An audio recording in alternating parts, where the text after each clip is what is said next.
Okay, hello, hello, hello, people. Hold on. Oh, God. Oh, what my hair looks like. Oh, all right. That's somewhat better. Uh, Crap. I turned on my PlayStation by accident. No, it's the wrong thing. uh, what's this? I gotta wait now. I feel the PlayStation. I might as well just start the game.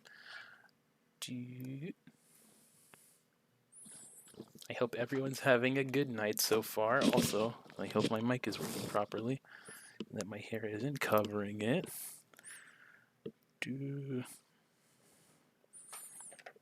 Yep, that is on.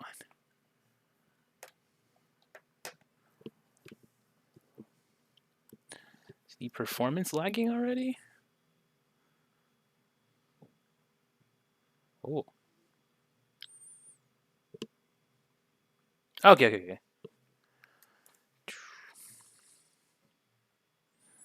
I think I closed a good number. I guess, hold on, I guess I can do that really quick. Yeah, don't need you open. Don't need this open. Kinda need that. Steam is running. And then this that'll be minimized. You just have like so much stuff that you always forget. Oh my god. No one uses Skype. Skype should never be on. Okay. I think that's good. Let's jump back to Disco Elysium and subsequently jump back to the screen. Okay.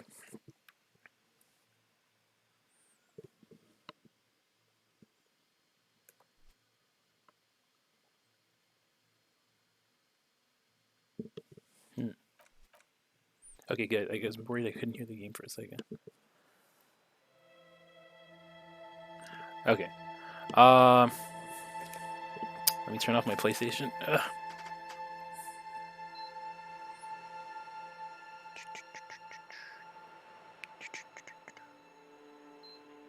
All right, sweet.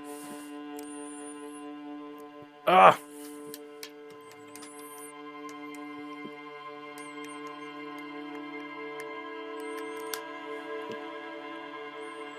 When will I learn?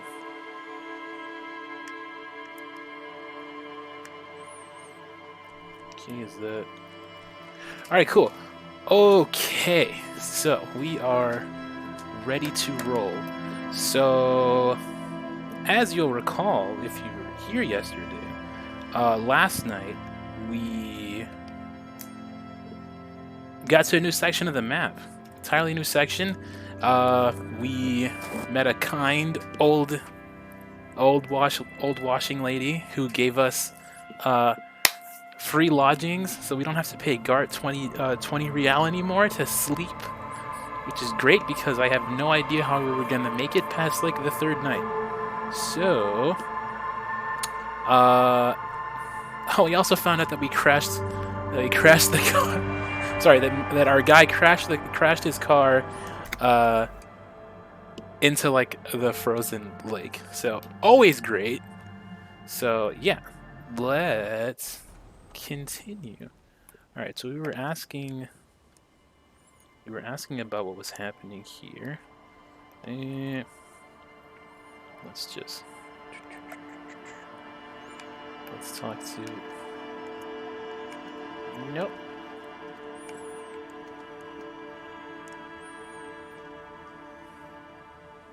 Our tenant, the policeman. I hope the waves don't keep you up at night. What can I help you with?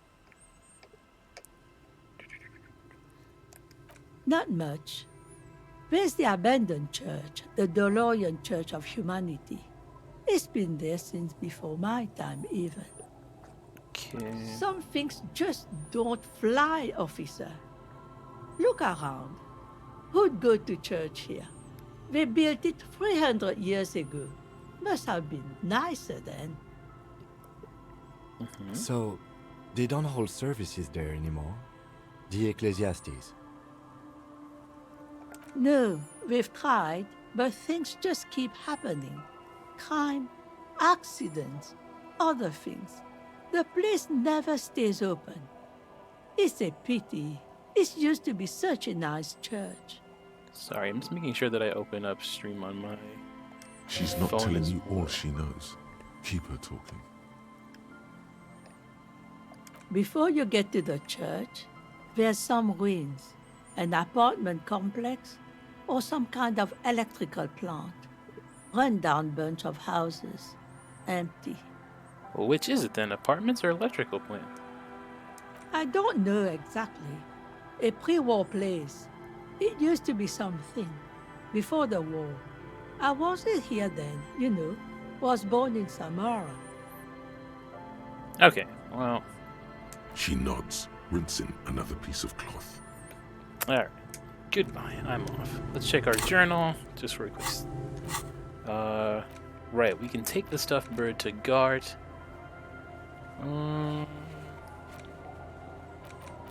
The smoker on the balcony. Right.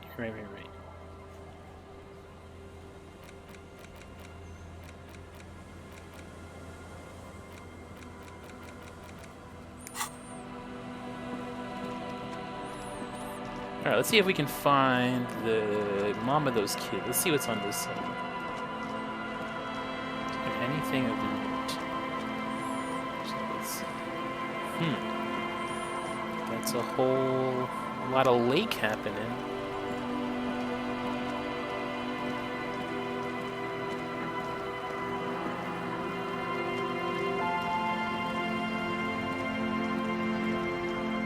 Yep.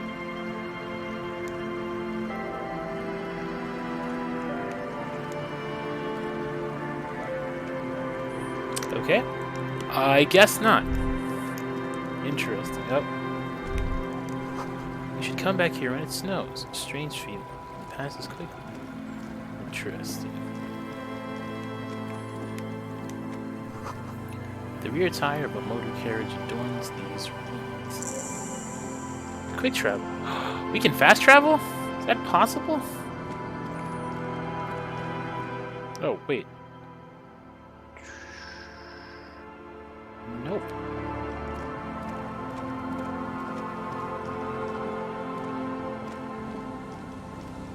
Heck yeah, I want to explore this place.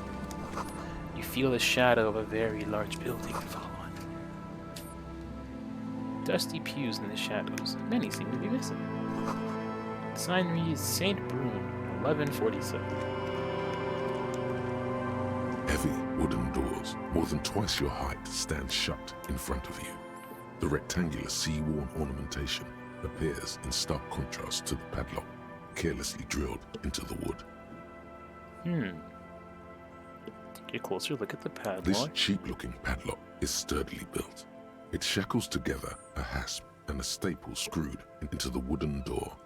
The lock is adorned with a yellow sticker. But the The carving. carving on the door is block-like and angular, like the church itself. Two large beams shoot downwards, sinking into the wood before they reach the threshold. The surface is smooth from the wind, but moist to the touch. Okay. Look at the You see sticker. a yellow circle with two X's and a big curve below them that looks like a mouth. You're pretty sure you haven't seen it before, but what the symbol depicts is clear enough. A smiling dead guy. The curve makes it smile, and the X's make it dead. Interesting. Have you seen this before? He takes off his glasses and uses a blue handkerchief to thoroughly wipe them clean before inspecting the sticker. Then he looks up, pauses, and replies. No. What does it look like to you, Ken? Looks like a dead man smiling. Suggests junior delinquency. What is suggestive of junior delinquency here? I haven't seen that sticker before, and I'm not a youth. Let's see if we fail this. There's nothing like the sound of a sticker unpeeling. Now it's stuck to your thumb. Put it, slap it right on the ledger. Voila. Looks very modern. Sweet. Inspect the staple. The padlock passes through a staple that's been hastily attached to the wood.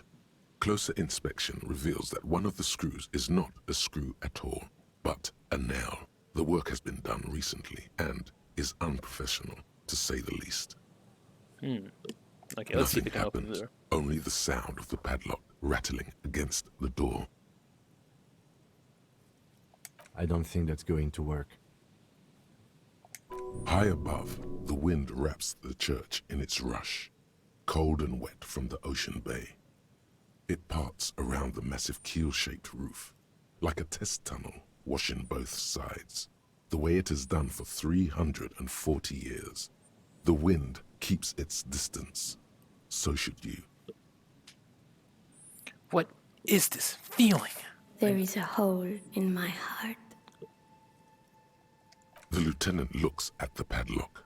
He didn't hear you asking. You were quiet enough.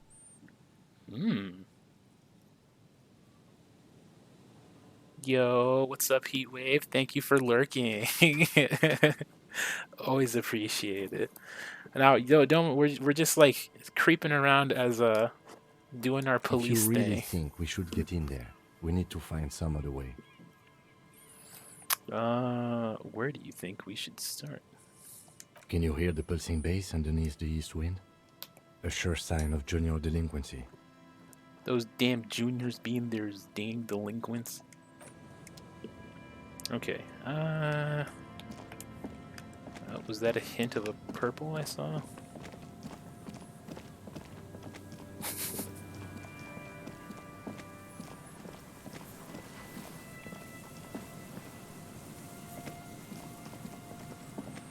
Damn, it's crazy just like how every time I walk around, it's like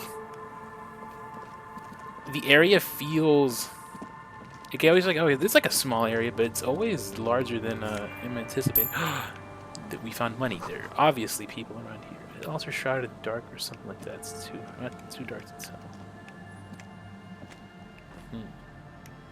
Kim, what do you think? Is the youth here? No, let's see. Maybe we can go under the church.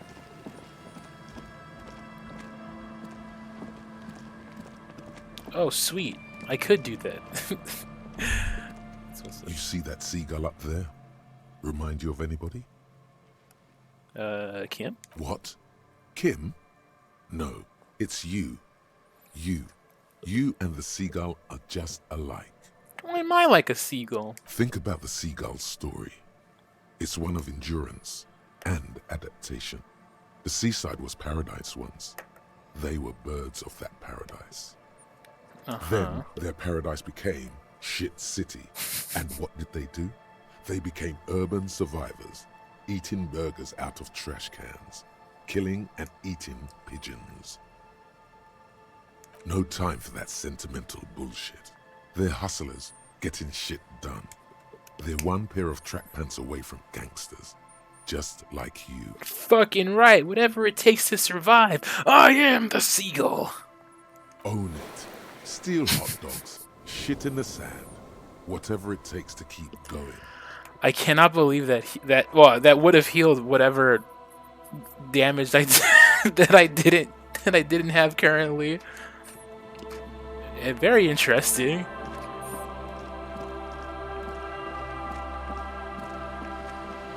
The seagull was me the whole time. It must have taken a lot of patience. It'd be a shame if someone were to knock it down. A shaggy-looking girl in her late teens or early 20s kneels on the ice with an electronic contraption in her hand. Hearing you approach, she looks up. Oh, hello there. Hello. It's cold out here, but she's not wearing a hat. She must be freezing. Everyone knows drugs make you invulnerable to cold. You bet this one likes to party. That is a very weird thing to ask someone that you just met. Yeah, I have to do it though. So, you want a party? What? Say it again. Do you want to party? Yeah, I heard you. What do you mean by party? Yes. What do you mean? I mean, we get drinks, come back here, send the frozen sin, and drinks. We start talking about the worst. I mean, we buy drinks right here in the liquor store. We get those bad boys, and then you tell me what you mean.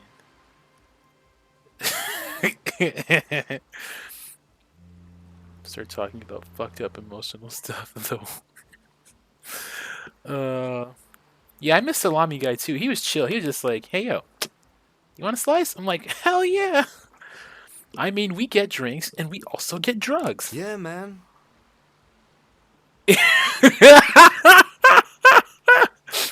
Kim is like, "All right, yeah, I'm ready." Got any dope? We need some dope bad. I got the Boogie Street Shakes. No, I gotta let him go. I gotta let him keep going. Trying to score some dope, man. Trying to score some smack. You got any? What's smack? The D, man. Gotta hit that D.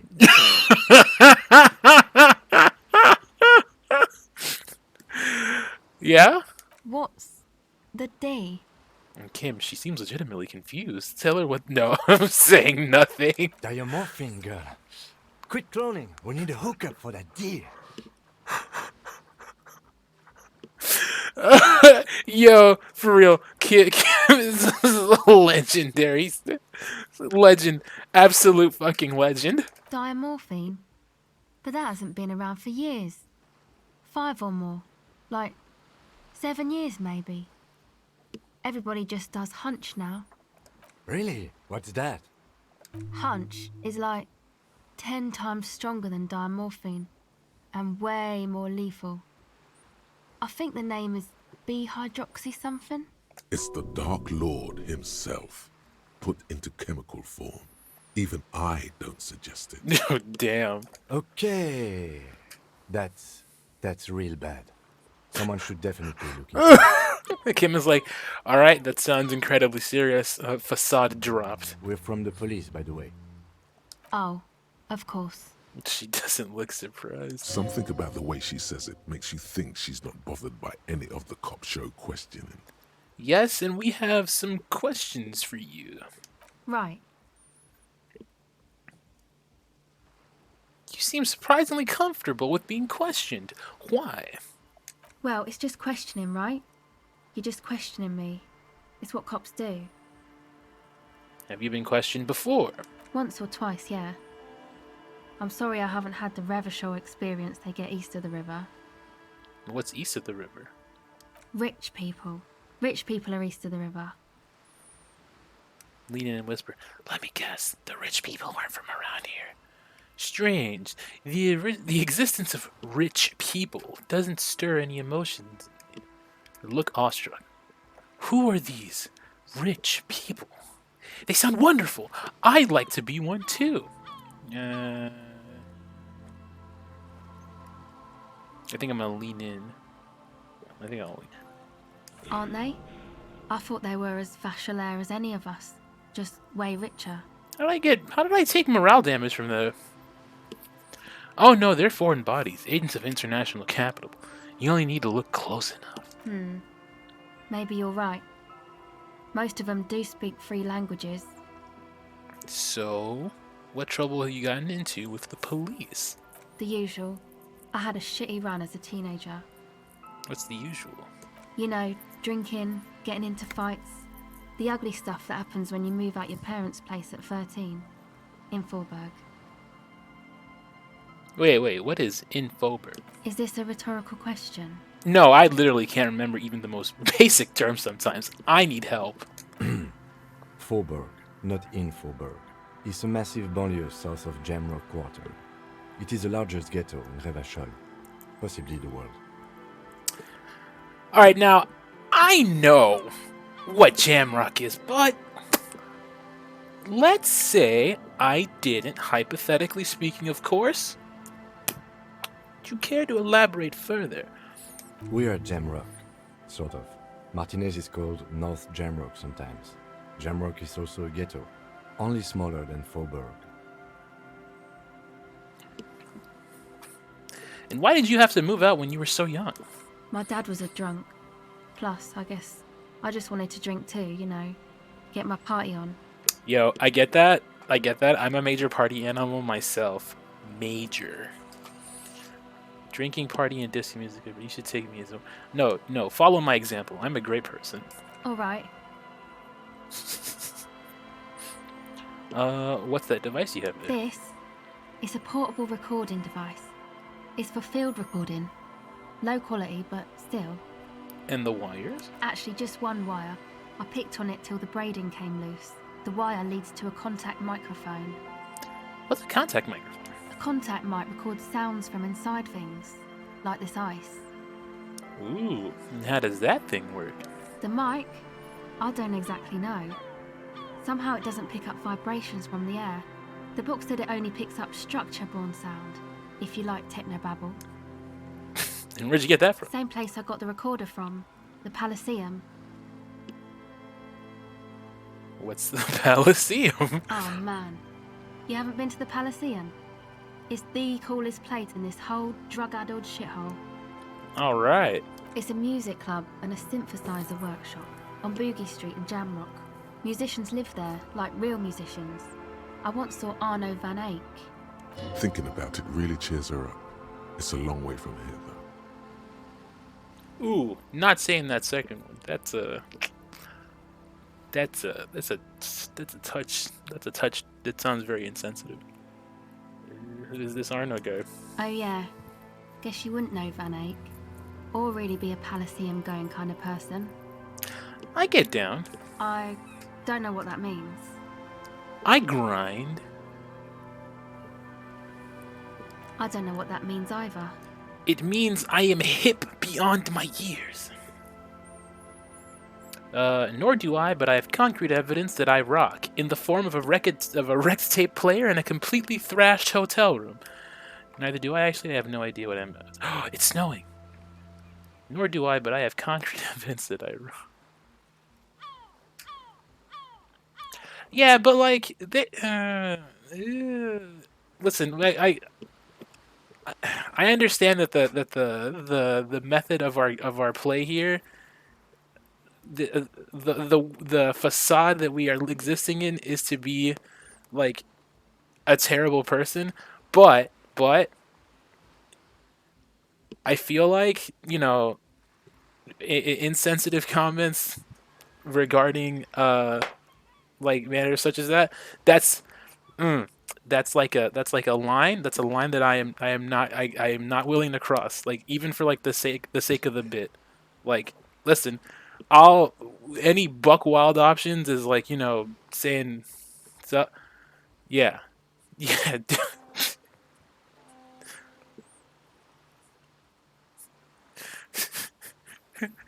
No, I have to explain my rhetoric now. I just want it to be known. Okay, yeah, I That's wrecked my hotel. Yeah, you're right. Time has deserted me. Sucks, man. Was Okay. there something else? About the contact mic, perhaps? I'm taking emotional damage. I had some... Okay. What are you doing out in the cold? Recording, I guess. What are you recording exactly? I think I'm recording cracks in the ice. But there's no way to tell. Not without headphones. I think I just recorded your footsteps too. Not sure how that will sound. And what are these recordings for? The cracks, the footsteps? The musicians in the Palaceum used them for making music. They looped the stuff, cutting the tapes together. They make music out of cracks in the ice and keys jangling. Crazy sounds like that. It's hard to explain. Anyway, I thought I'd make some too. It's supposed to be, like, a music place anyway. I don't really know what I'm doing. They use synthesizers too. I don't have a synthesizer. She looks at the recording device. The thing she thought would fill her hours with joy and escape. It's turning out to be an empty fantasy. She feels childish, very useless all of a sudden. You really do be like that sometimes. She is on some kind of stimulant, amphetamine or methadone, and its effects are wearing off fast. She will begin to experience more and more valleys now, and fewer peaks. Take this, your call. No, man, fuck that, I'm cool. I'm sorry I said that. I'm sorry about the fuck. It's okay. You said it's supposed to be a music place. What is? That? Boys think it could be a place, like the Coliseum or something. Stupid. It's really not going to be a Coliseum, that's for sure. Hey, Rush, thank you for rating. I am upset because the visual that I set up did not work. Oh, at least the sound effect worked. I'm gonna have to show you guys like what the thing is. But I made an alert. Like I made 3 alerts. I made 3 alerts for one for when people follow, one for raids, and I think another one for hosting. The rating one is supposed to be like Okabe laughing and like a gif of Okabe laughing from Steins Gate, and I don't know why the overlay is not working. The same thing that happened yesterday with the follow and like what you said, sort of like the Dragon Ball Z sound effect. It's supposed to show a GIF followed by like so and so. It's fine. It's more troubleshooting to be done in the future. But hey guys, thanks for coming. We are questioning this teenager and finding out about the youth. The boys? I love that show. Yeah. Andre and the guys, they're inside, in the tent. Go ahead. It's true. This is the way. It really is the way. Can I use legendary empathy?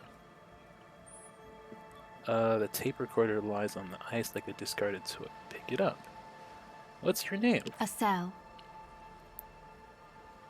And your surname? Why? Why indeed? It's for the paperwork. Okay, it's Burger. A cell burger. Yo. That new Gundam design?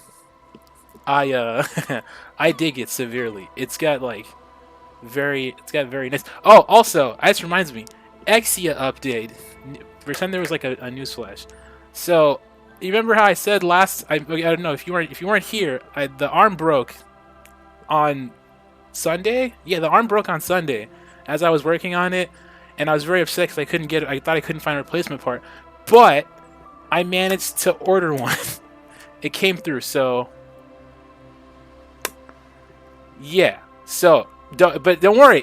We fixed it. So it's coming in the mail, and maybe I'll have it done by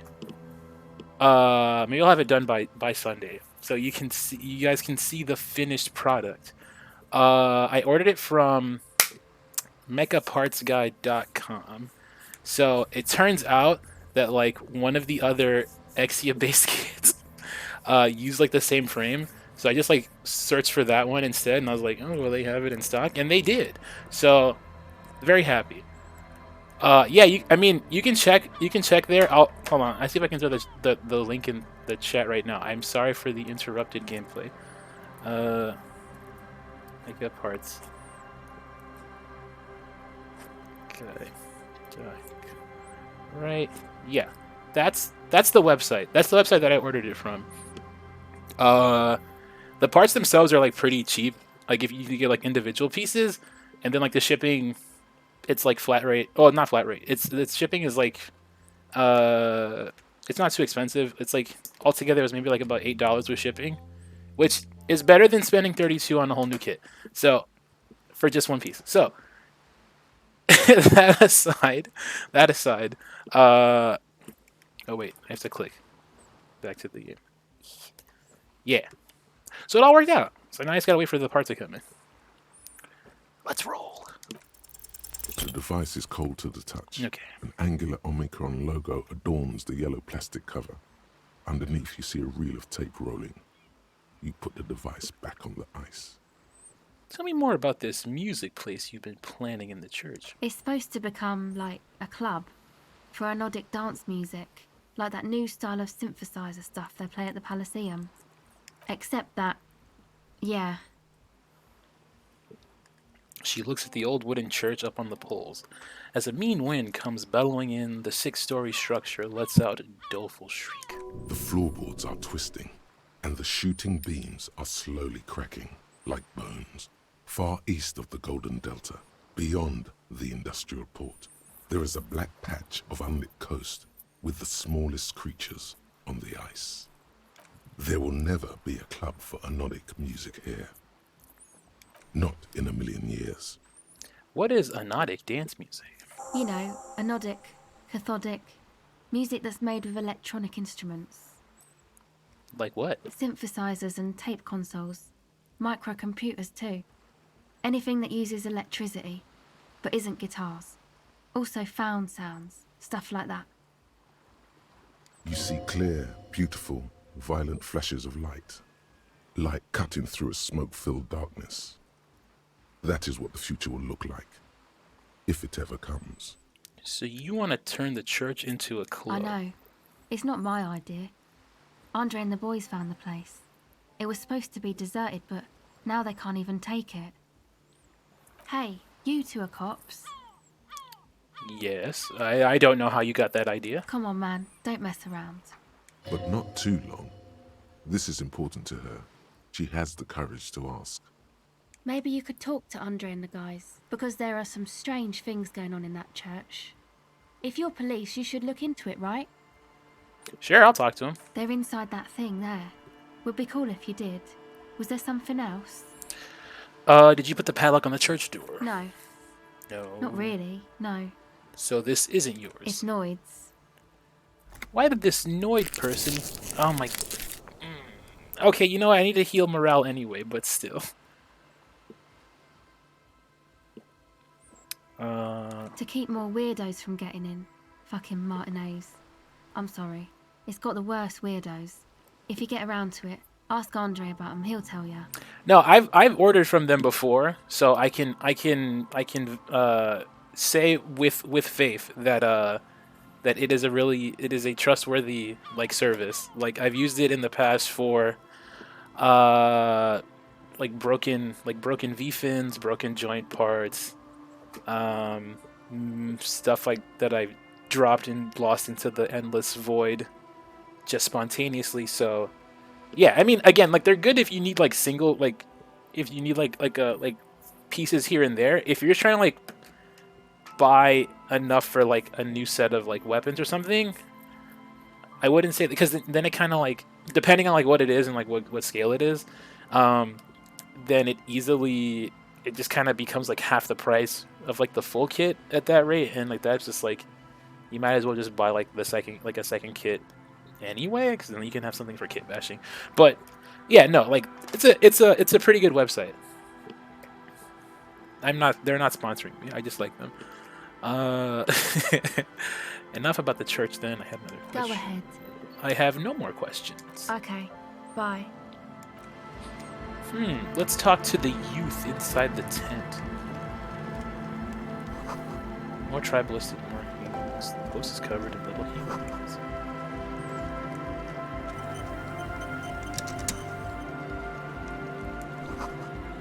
Trash from some unending party. A pane of Eternite has been planted into the snow. 2 poles are holding it up. Barely holding it up. It could fall over any minute. A stronger gust of wind might be enough. Push the Eternite The over. pane falls into the icy snow with a soft thunk. Sweet. New path. Someone's home away from me. Just like mine. The tent is just tarpaulin fabric covering a pile of stuff. The flap is open. Inside, 3 young men are listening to some new form of music. It's like nothing you've ever heard. One of them looks at you. Come on, get in and close the flap behind you. Oh my The wolf god, is getting it's out. Rick Sanchez. It's safe to assume this is their leader, or at least he thinks he is. Morty, I ended up in Disco Elysium, Morty. Now I'm trapped I'm an NPC in a video game, Morty. Sorry, we barely have room for one. Uh-huh. You go ahead. I'm too old for this. I'm actually not, he thinks. I just dislike delinquents. I'm sure you will feel right at home. I'll keep watch. Oh, sweet.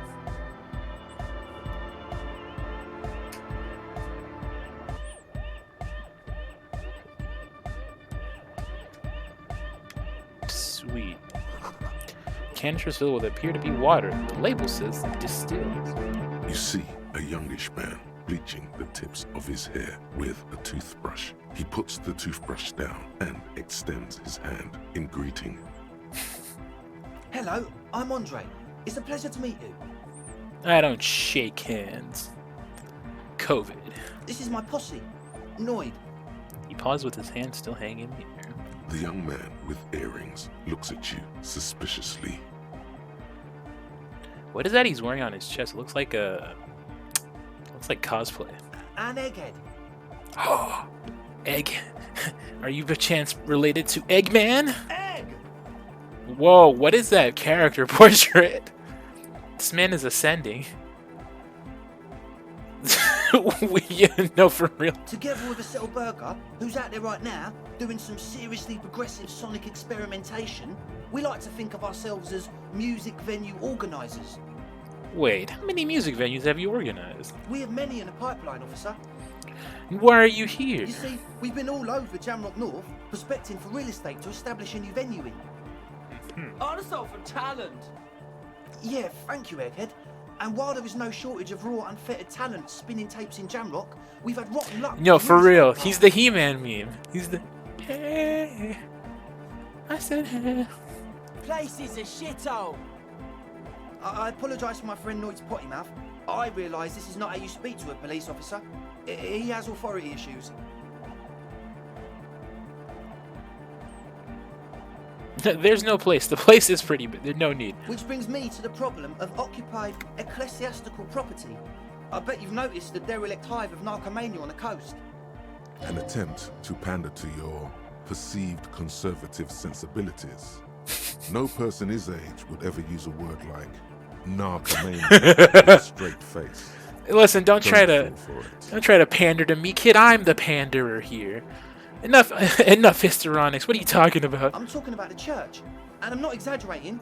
Even a place of spiritual refuge can become a magnet for all sorts of dopeheads and burnouts if left unattended. Sir, I'm gonna need you to take your. I'm gonna need you to take it down, like. Please. Dopeheads, burnouts. Well, I'm sad to say that's exactly what happened. Sad because we were just about to put Martinez on the map with one of the maddest dance clubs in Jamrock. Nah, strike that. In Revachol. Strike that! The word! Zawardo! And sadder yet, Sorry. because the dopeheads and burnouts hold up in there are the worst kind. He leans back a little, watching you with a steady, serious gaze, letting you imagine just how bad those dopeheads and burnouts really are. I don't know, man. I'm a bit of a dopehead myself. If it was just like that, it would be fine. But they're also spooky. Spookiness? What exactly do you mean by spooky? I was hoping you would be the judge of that, officer. All I can say is, their spookiness is the kind that keeps us from restoring this church into a community centre and a place of spiritual refuge. Bro, it sounds like you need like the Scooby-Doo Mystery Inc. gang. Like this ain't the job for me, man. Also, they don't eat or clean the building. Shit's gonna collapse. People just want to spin tapes without them spooking it up. Place has bad signs. No one can dance like that. Thank you, Egghead. Thank you, Egghead. So you're gonna look into it, right? It should be a police matter. Getting them out. Whatever spooky stuff they're doing, I'm sure it's not what the Ecclesiastes meant their property for. I said I'll make up my mind later, but I got some questions for you first. All right, man. With the sort of glee that's meant to imply you've already taken on the case. Estelle told me Noid put the padlock on the door. Why? Oh, so you met her? Good, good. He's not as glad as he would like you to think. There's concern in his voice. I did ask Noid to install a measure against more drifters wandering in. It's a temporary fix, just something to contain the situation. I had to do it in an hurry. Not my best work, but it should hold for a while. How long have those people been locked in there? Not long, like a week maybe? What? What? You know what? Yeah, this is cool. I take an initiative. I appreciate that. This is proper citizen behavior, and I endorse it. Thank you. We just thought it was the right thing to do. I need the key. Of course. Noid, give the officer the key. Only if he promises to look into the spookers in the church. Officer, I apologise. Noid doesn't always understand the joy of giving for the sake of giving. I think it may have something to do with his childhood. We're already here. Fuck it. Yeah, give me the key. Brilliant! Noid, the key! All right. Be the cool cop. Catch the key as it glides towards you. Ah, yeah. It's as if time No. is frozen somehow. You think you can sense the key moving in the air. Yeah, this is going to be way cool. Don't ruin the cool by overdoing it. Raise my hand in front of my face. With minimum effort. Blam! Straight in the eye. Straight in the old eye. Fuck! In the looking ball. Man up. It's nothing. Pick the goddamn key up. Put it in your pocket and move on. Goddamn asshole! What is wrong with you? Can't you see I'm in pain now? Man, I'm super sorry. That was totally my bad. I got overexcited. Threw him too hard. I'm sorry. He looks like he's genuinely sorry. He didn't throw them better. I'm sorry. Bend your face in mockery of his uses. Oh my god! I'm sorry. You almost murdered me! A cop! That's use of lethal force! I really am sorry, man. Just take this, okay? Wow, looks like there's quite a lot there. That's the least you could do. Yeah. I hope that settles it. Or wait, Damn. the key? Oh, sweet. I got hit in the eye and I got paid for it. Hell yeah. He is shifting in his spot, uncomfortably, still feeling sorry for the mishap. No, it's fine. You tried. It's my fault for having poor reflexes. We were talking about the padlock, I think. Other questions. Sure, man. Tell us what you want to know. Let's do it. Who exactly are these people inside the church? Truth is, I don't really know. None of us do. I don't even know how many there are. All we've seen are glimpses. You haven't even seen them and you want the police involved. Well, there's also the machinery. This machinery is of the deeply mystical variety. When I first scouted the place, back in February, it was abandoned, empty. Took some time getting the crew together. So about 2 weeks ago, we came here hoping to set the stuff up. Suddenly, there are all these strange machines lying around in there. One of them has wires running into bowls of water. Wires into water. Never seen anything like it. Never thought they might be people of science. Andre, tell him about the feeling. Oh, and it felt like there was something in there with us, watching us from the dark. No, the other one. Which other one? I'm not as in tune with my emotions as you are, Egg. Felt like silence. Awful silence. But you haven't physically seen anyone. Not exactly. We've just seen someone who we think is a woman go in and out of the church. A couple of times. And we felt someone or something eyeing us inside. But that's kinda it. So I can be sure they're burnouts and dope heads if you haven't even seen them. Well, honestly, I can't. But I am. Why not? Let's go with that. You know what? Hey, I don't see a single thing wrong with that argument. I'm 70% sure they're substance users. Don't let the technology fool you.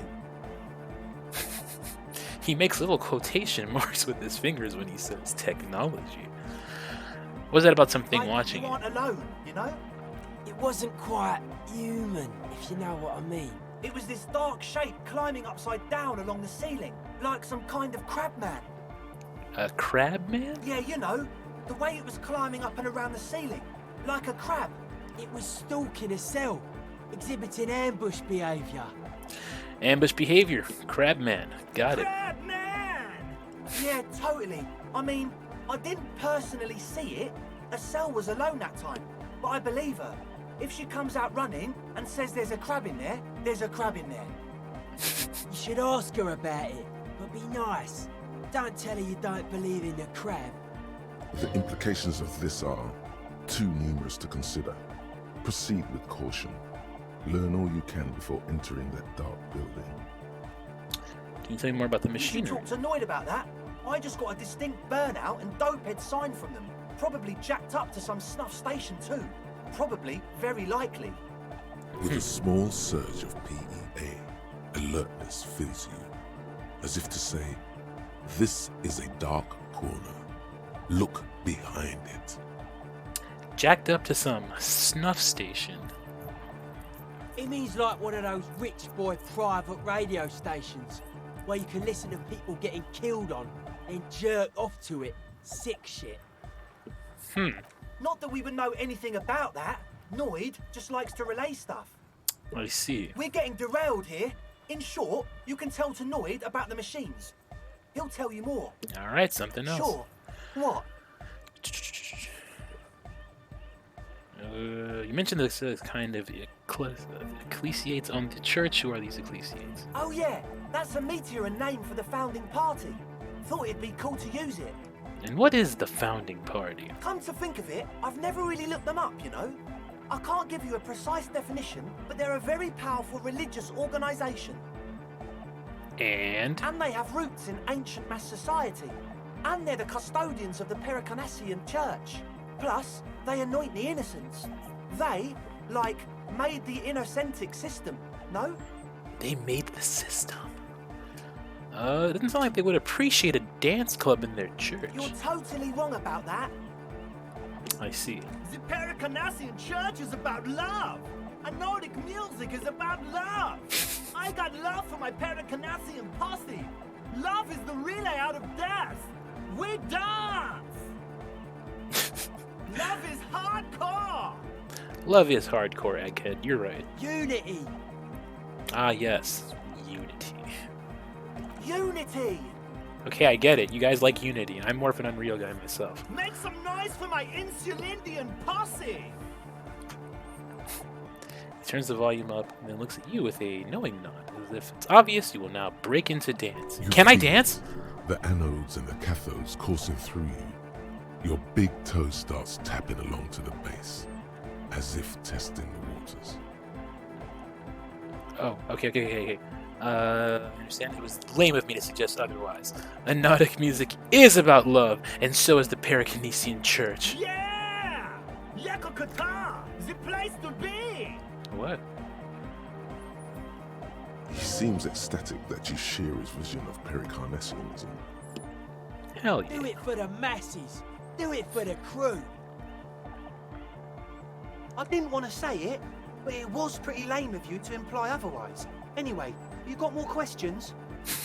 The one with the large head is still looking at you, nodding his head, waiting for your body to start moving. Yeah! Let it out! Let the disco happen! Bring the disco into this world! Get this church shit on and then dance there, motherfucker! Oh, hey, you know what? If the necktie says so, we gotta do it. Yes. What? I see you've brought your own water. Yeah. Good to have, bitch to carry. When I first scouted the place, I did some reconnaissance. I'm not sure the church even has running water. And it's distilled, too. Oh. It's the one they sell at the fuel station. Alright, enough of He this. nods enthusiastically, no doubt a little relieved.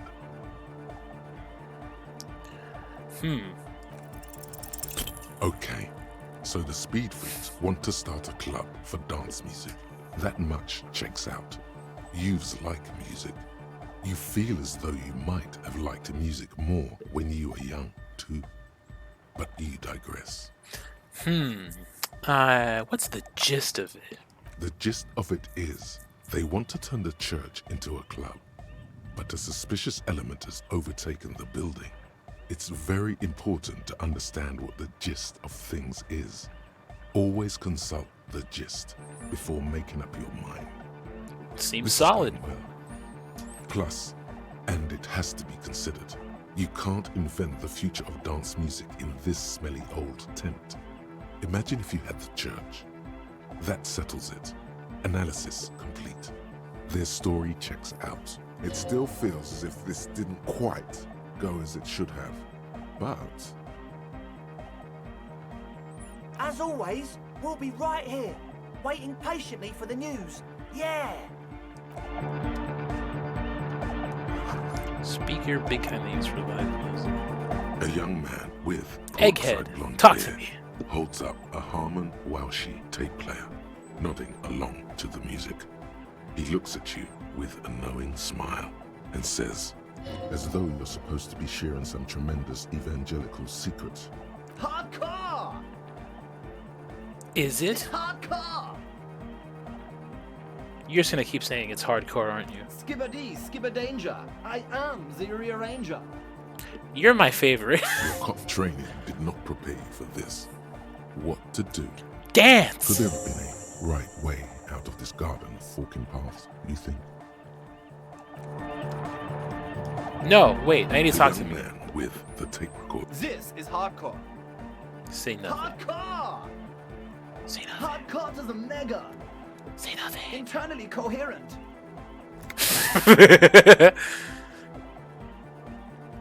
Say nothing. Encore! Alright! Yeah! Silence. He furrows his brow as his very large head traces the sublime invisible movement of the music in the very real air of the stuffy tent. Hardcore! Ah! So hardcore! Is it though?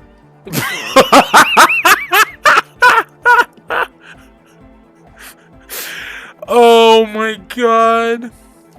It is! But is it? I mean, really?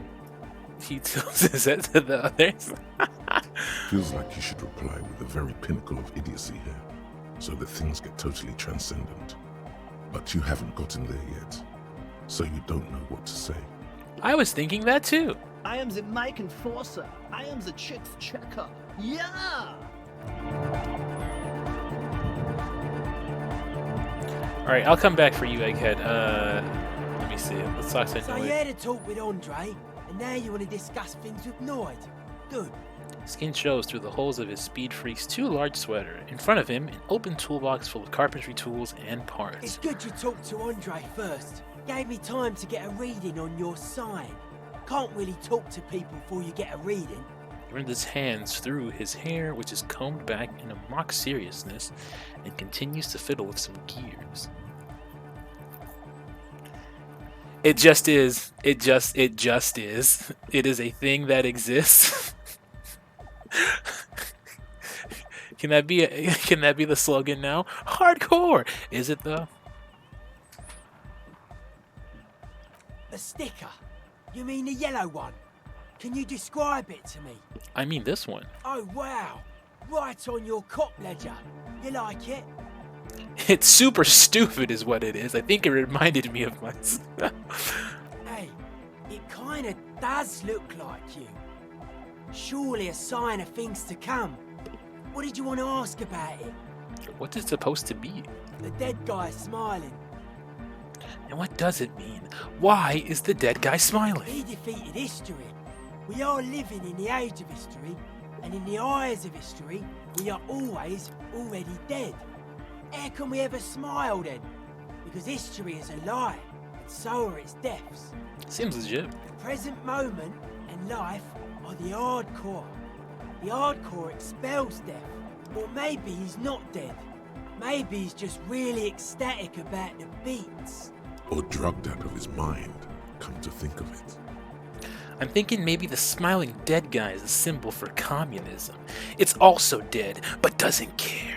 Yeah, that interpretation holds. I think we've exhausted the subject. I guess one could write an entire treatise on the thing. But what for? Tell me about the machines you saw in the church. Weird stuff. Specialised. There was a data processor and some sort of long-wave machinery. Wires going into water. Gives off a spy sign.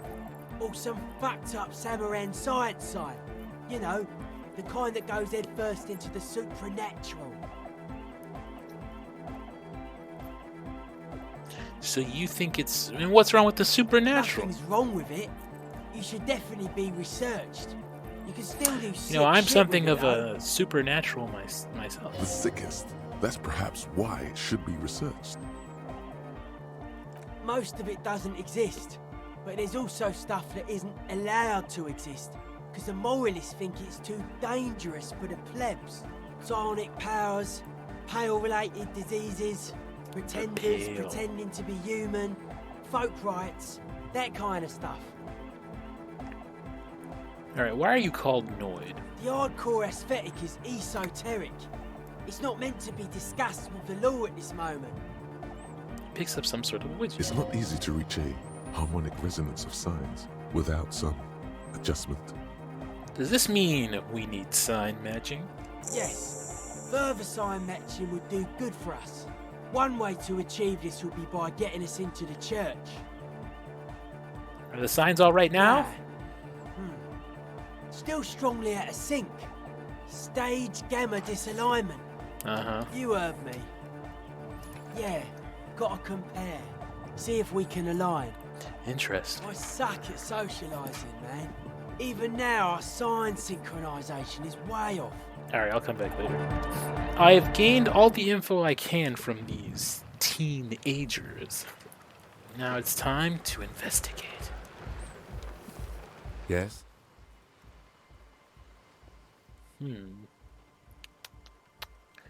Why did the 41st... Look at you. Oh, shit. It's because you're a failure. They sent you to slight Precinct 57. Yeah, no, that makes more sense than the other stuff I thought of. Just think about it for a second. You're a raging alcoholic who showed up 3 days late wearing piss-stained disco garb. You weren't sent here to win. Kim, what if my precinct sent me on this case because I'm a fuck-up? Like, as a joke. I've considered it. So it's true. It would be immensely ugly of them, not to mention unprofessional. But I also think it's somewhat unlikely. Why is that? I checked the records. This jurisdiction dispute, who polices Martinez, reaches back to the 30s. It's as old as my station. And all this time we can't decide who gets Martinez? I think, yes, both stations would prefer a win. So you are their finest. I am the finest of nothing. You really see me as a safe bet? Safe? No. But you're old. You've made it this far. Something has brought you through. We've only just started working together, so I don't know what it is yet. But it's there. So no, I don't think they sent you as a joke. And even if they did, they are in for a surprise. Aw, thanks, Kim. He's right. There are no airtight theories, just paranoia. You've given it some thought. Now let it go. Sweet. Alright, let's pick up these bottles. Can I not? No.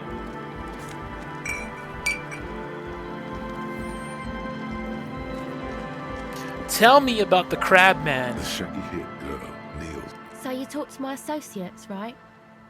I'll Are you help gonna you. help us? With the church, I mean. Great. Let us know if there's any progress, will ya? We've been waiting for weeks here. The others told me you went inside the church. What did you see in there? Oh, that. You're not gonna believe me. There's no point in me telling you. We'll see. Go ahead. Tell me. I'm listening. Okay. I went in and I saw a woman next to one of those machines there. Noid calls it a mainframe. She was dressed like someone who's been raised by their grandmother, you know, strange old clothes. Had this absent expression, didn't say anything, just stood still. Go on. And then, you know, right behind her, a man crawled down the wall. Upside down like a crab, down the church wall. I think the woman didn't even know he was there. He was completely silent. He stopped right before he got to the floor, then just hung there like that, looking at me. Right at me. I fucking turned around and walked out. End of story. Seems fair. Like a crab, you say? What did this crab man look like? It was too dark. I couldn't tell exactly. You were wrong. I do believe you. Why? What would you stand to gain? Oh, so strange things happen sometimes. Okay then. They certainly do around me. I'd like to know more about your associates, though. My associates? I haven't got much to say about them. What do you mean? You must know something about them. Of course I do. I just don't tell people about my friends and who they are and so on. I don't provide information on them. What about you? Tell me something about yourself. Me? I'm a silver bird. Aha. Okay, maybe I'll ask later about all this. Don't know what makes you think it'll be any different later, but Once I fulfill this task... Alright, let's see.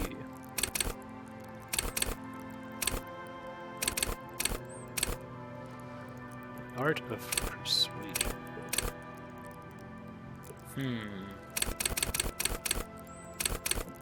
Okay, I haven't leveled up Inland. No, I haven't leveled up. What haven't I leveled up in a while?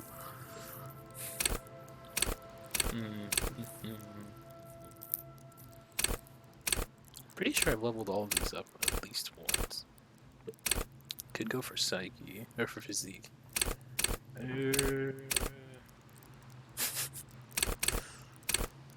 Yeah, I kind of want to do.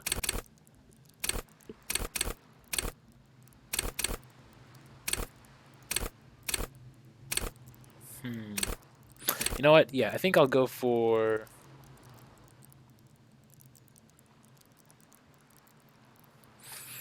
I think I'll go for Half-Light.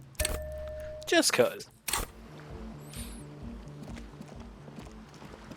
Yeah, we were in there so long it stopped snowing.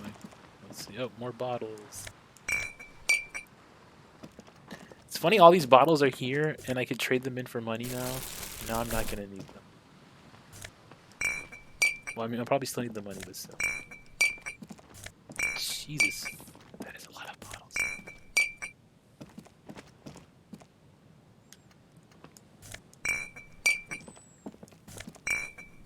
I feel so at peace collecting these bottles. This is peak gameplay right here. Yeah.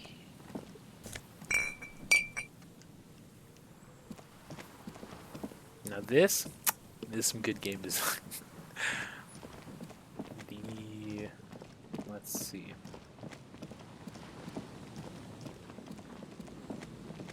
Alright, let's bust into this church and figure out what the hell is going on exactly in here. Hopefully these people aren't like starved to death or something, because that'd be pretty fucked up. Heavy wooden doors, more than twice your height, stand shut in front of you. The rectangular sea-worn ornamentation appears in stark contrast to the padlock, carelessly drilled into the wood. Open The the lock padlock. turns easily.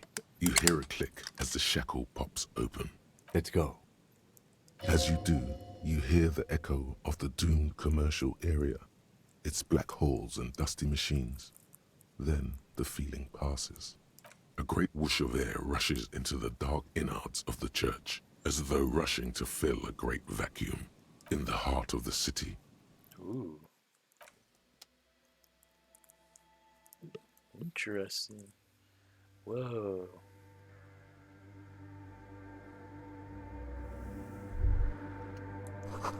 Strange stillness fills you as you look ahead. You should walk here, not run.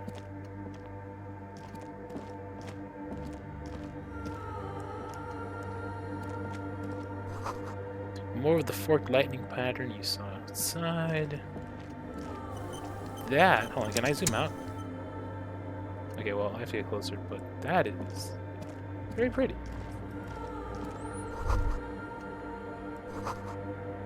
Feels like it's trying to become one with the church.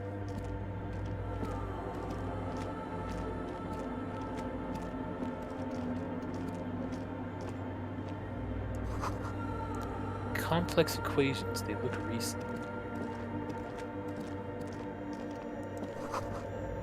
This bowl is filled with water. A live wire runs directly into it. The silence in this part of the church, it's almost palpable. All the shifting matter and shuffling of living things is gone. Nothing seems to exist beyond the church anymore. Maybe if you were to stand in just the right spot, even your footsteps would be completely silent. Wait, I think I hear something. And then it's gone. Almost all of it.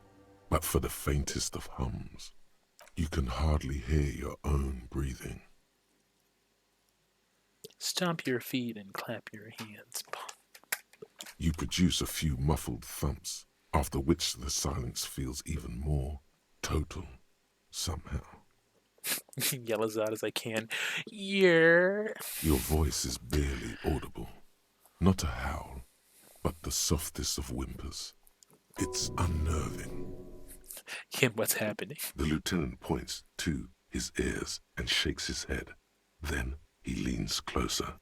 Can you hear anything? I can't hear shit. Not really, but it's extraordinary. I've never experienced anything like this. I wonder why the church was built with such strange acoustics. His detached tone conceals how uncomfortable he is. Whatever it is, it's definitely real. Something odd is happening here. The lieutenant doesn't reply, but you can sense him tense up next to you. Look up into the bell The tower. orderly rows of ceiling panels become barely visible, then disappear completely in the darkness of the tower overhead. All right, low perception, don't fail me now. You had one job.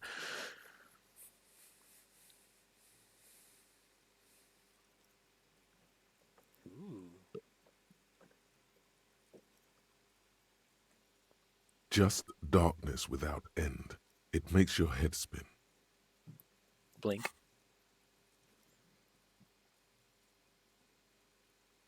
You see something hanging from the rafters, looking straight at you with dark eyes. It's Spider-Man! Maybe it's possible to talk to it.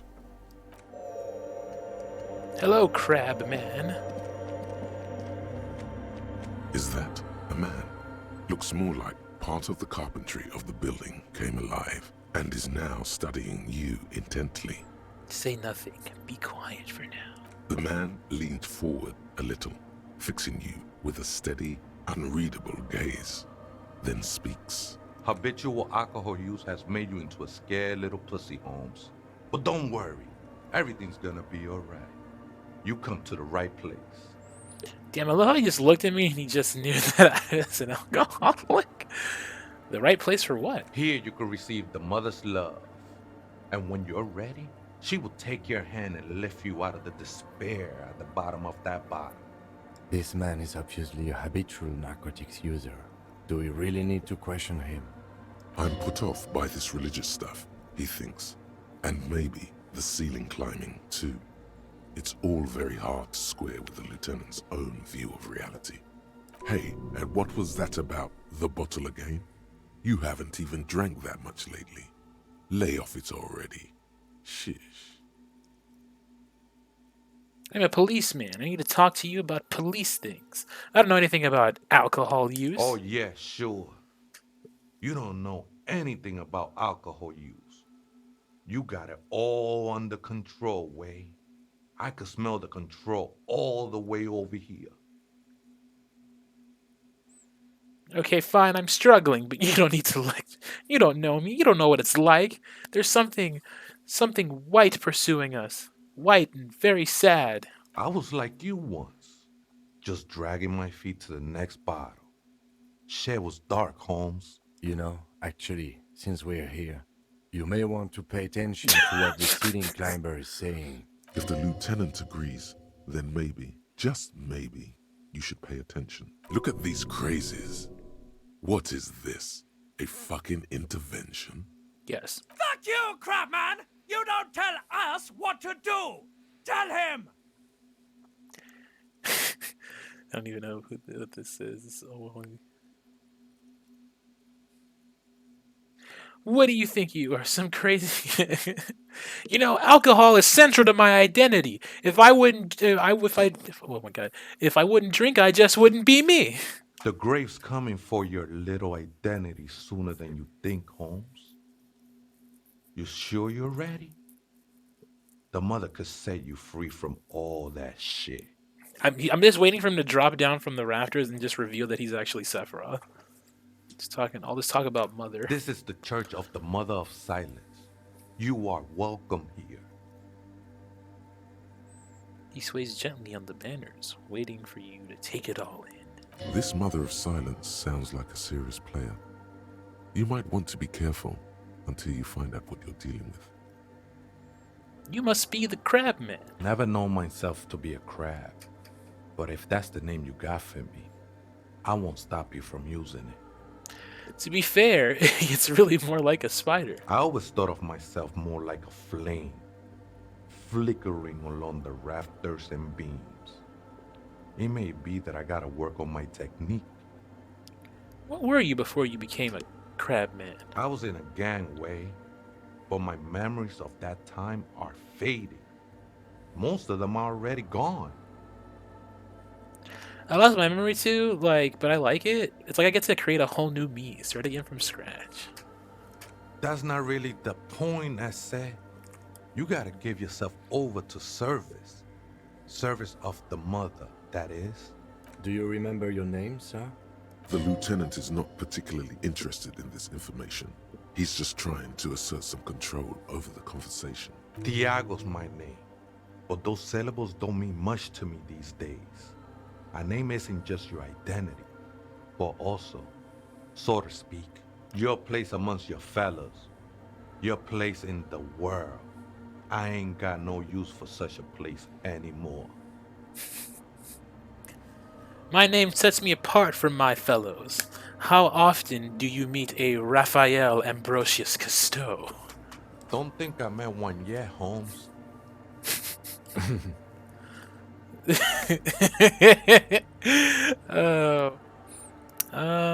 you know where the other spooker is? Just point at the strange machine. Other spooker? Oh, esa viejita es muy estudiosa. Don't know, Holmes.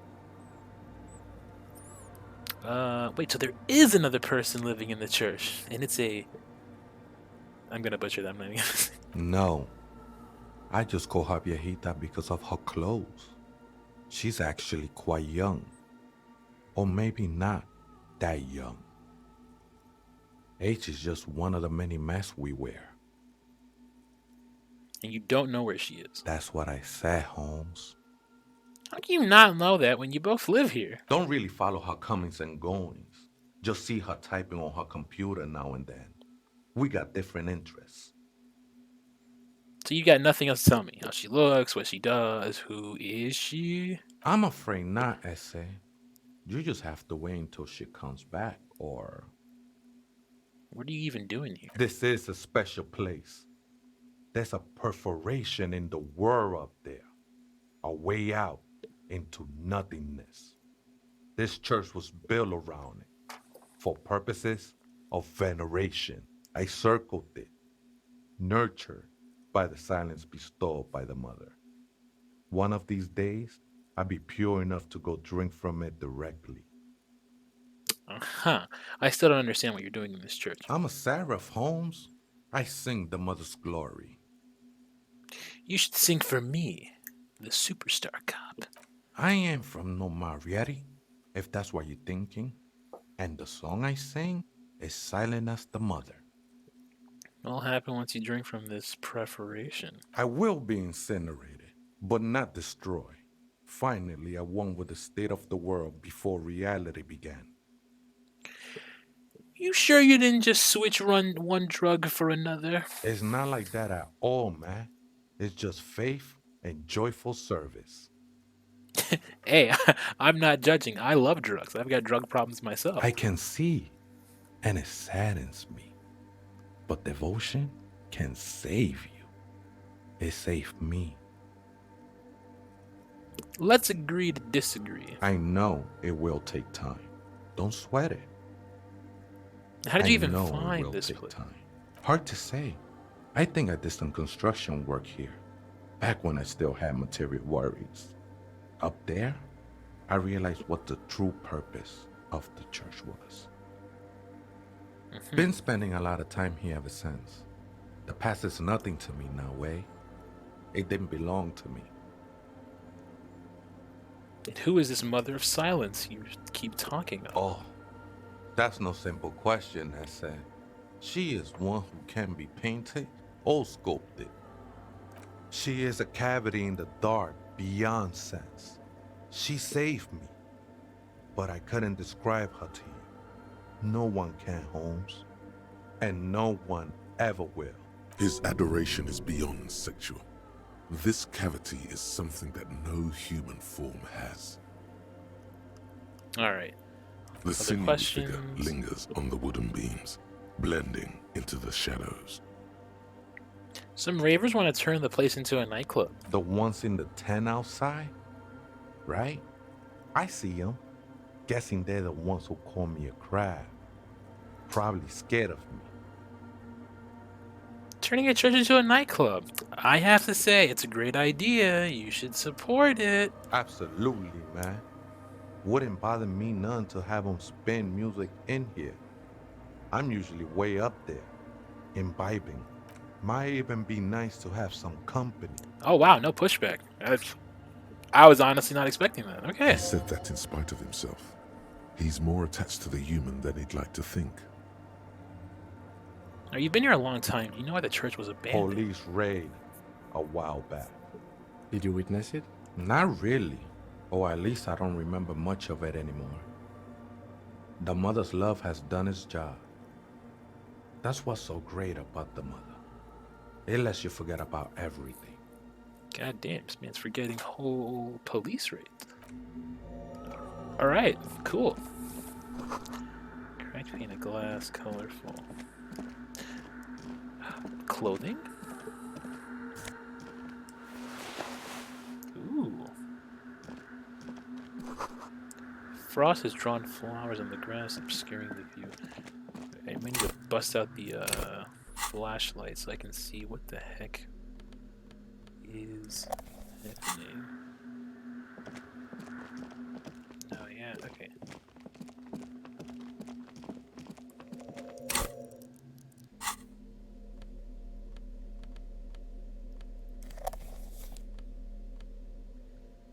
I love how I just have like, it just says I have 22 bottles in this plastic bag and it's not even like, it doesn't even look full. A fancy scarf. Oh no, my necktie. No. Sorry. You're cool, but you're not like necktie cool. Moralist pants. Interesting. Still not wearing shoes.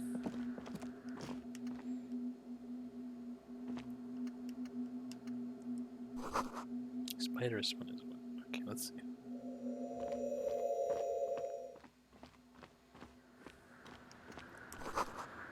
Two decks of reel-to-reel tape spinning on empty. Portable Harmon. Someone siphoning electrical current from outside into this antenna. Hey, it's in one of those computers. Stands in the corner, watched over by the figures on the stained glass window. It's turned on and quivering with soft electricity. Another radio computer. And this time it's already turned on. These machines sometimes harbor traps, he thinks. Alarm systems and the like. Let's be careful. Let's not. We should leave.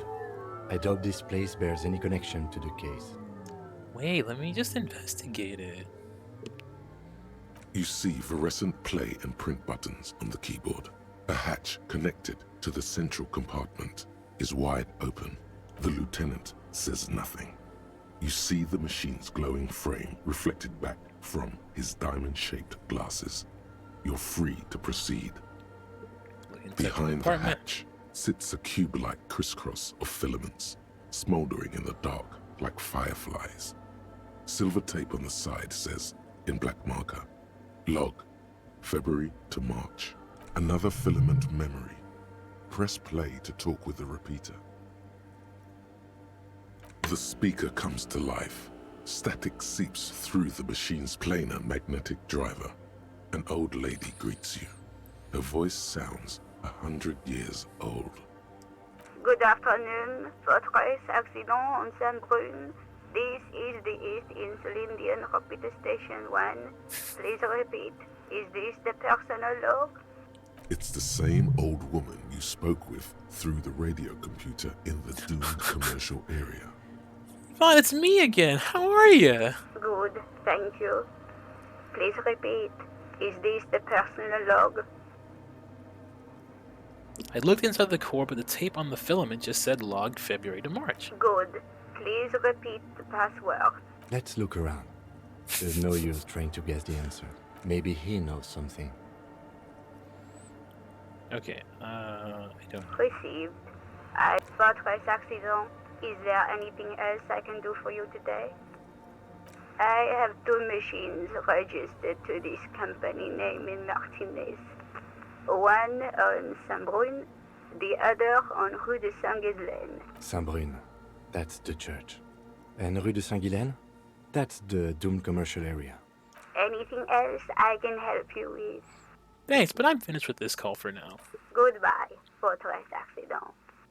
The machine's keyboard is still illuminated. Nothing happens. Alright. Hey, tell me the password.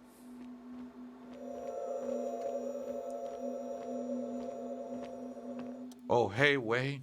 There's coffee in the back. Oh, wait. I meant the mother's love.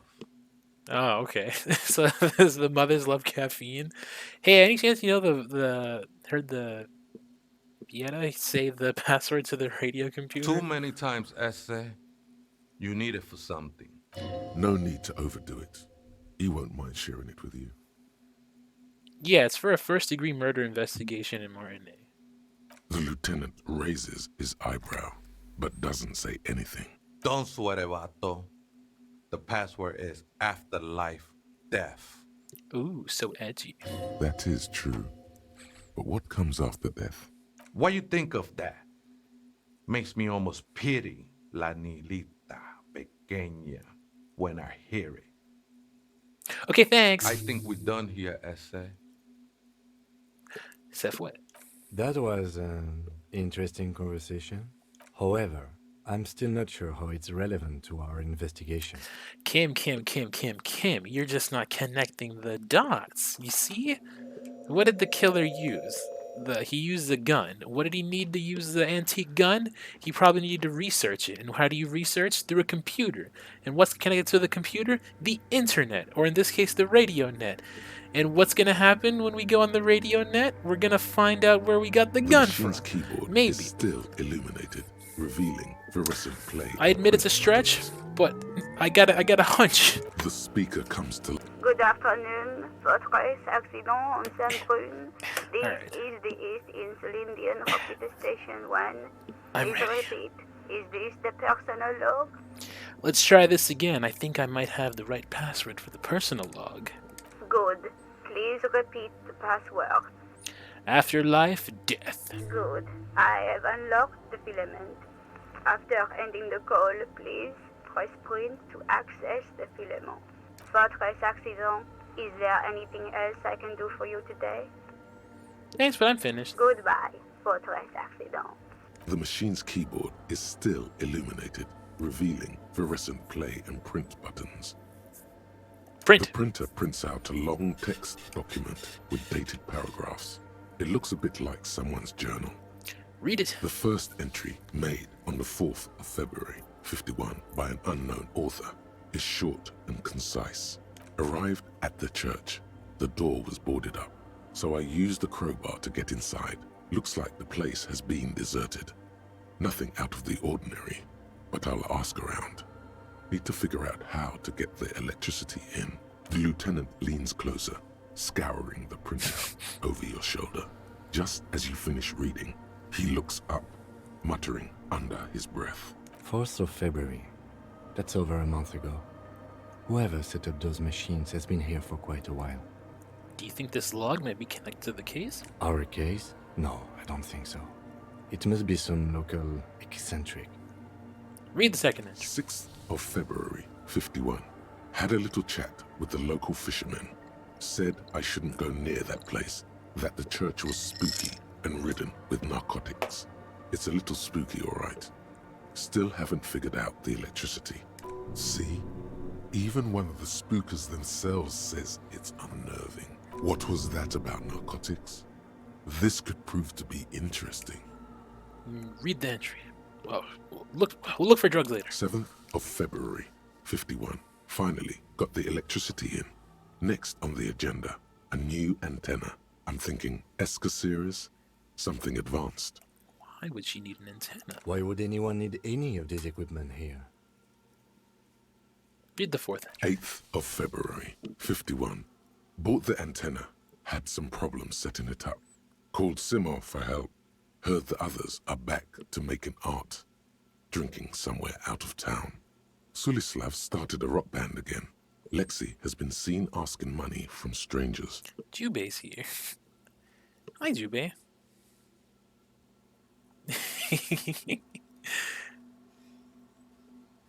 But at least the artists have their act together. They're qualified labor. They can get work anywhere.